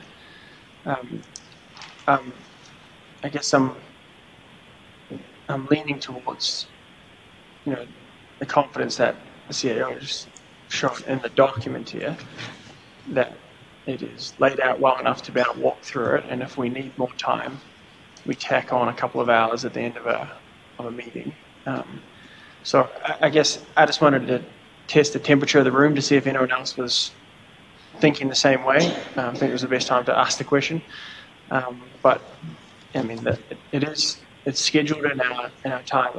If to Councillor Barnhart's point, there are going to be more dumb questions than there normally would be without having the time to prep, and I guess maybe I just need to prepare myself for that. So it doesn't sound like there's a huge will to try and change this, aside from Councillor Hendricks here. So I mean, we just plough forward, and I'll just apologise in advance for some questions that are going to be within the document. Councillor Denlock. Thank you, Your Worship. I echo similar comments, everybody, but based on Councillor Hendricks' suggestion, I can make Sunday work, but I don't have small children. So I'm have to get the flexibility right now. So if we need a Sunday, I can make it work, but I don't have small children. As I mentioned, and I think that's paid cause and grief for our other fellow councillors who still have small kids. So one thing I'm hesitant about, I want to get it done by Saturday because I think it's somewhat difficult to, once you're into the groove of the budget, and you're in that groove and you're going through the couple days workshop, and you have a hard stop on Saturday at 4 o'clock and say, let's reconvene a week later to finish up, it's hard to get back in the groove again. So I really hope, I'm echoing Mr. Schwartz's comments and of confidence that we can get it done by Saturday, but I'd like to see us get it done and let him try and come back and try and, even an hour to try and pick up where we left off, as the saying goes. If we have to, we have to. Hopefully we'll get it done by Saturday. Can people make Sunday work if they had to? No. I was just asking if people could make Sunday work if they had to. Work. I mean, it only works for everybody else. We got to have 7. You have small kids too, Mr. Stewart, so. I can make Sunday work. Okay. It's usually my smaller kids. Yeah. If you were asking for a Saturday that was unplanned last second, might be a different story with my kids. But I can usually make Sundays work if I had to. But all right, so let's plow through it, and we'll see where we get to. And if we have to slow the process down and take more time, like honestly, if we have to take a half an hour to read and then come back and have a discussion, and this process is a little slower, then we'll just have to make it work as we go. Fair enough? Is there a way to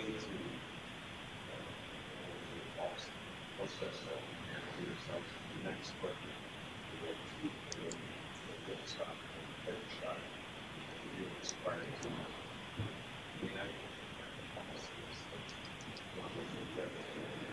Yep.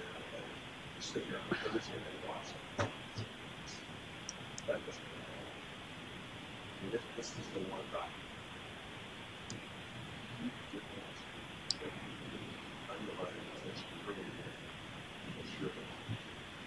The next year.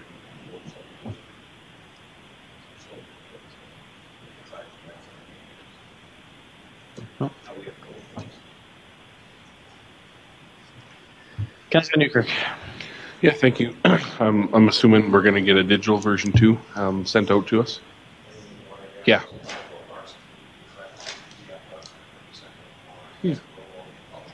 Yeah, that was my next question, is if the timing would be the same. So, yeah, thank you for that. Appreciate it. All right, further questions from council for admin?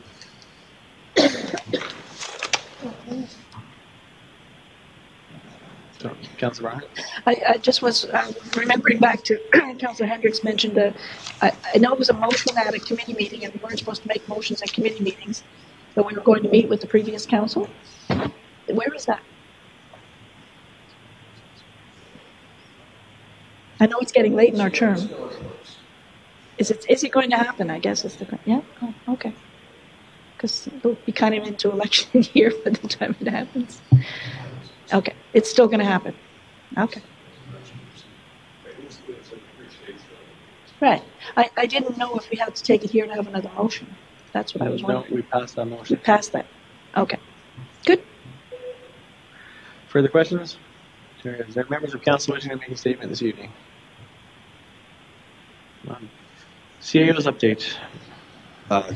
Just a couple things real quick, because I know it's getting late. We suspended snow removal due to the cold weather. It's just hard on people and hard on equipment. We'll update our website's updated, and we'll continue to update it. Essentially, we're shut down for tomorrow as well, and then we'll reassess Thursday morning. Talked about the budget workshop Thursday, Friday, and Saturday. See our website for the detail of the budgets. It'll be out there in the morning, and you'll get your electronic copy as well. There's a couple updates, other updates that I think I'll send by email, just in the interest of time. Fair enough. All right, there being no correspondence, are there any notices of motion this evening?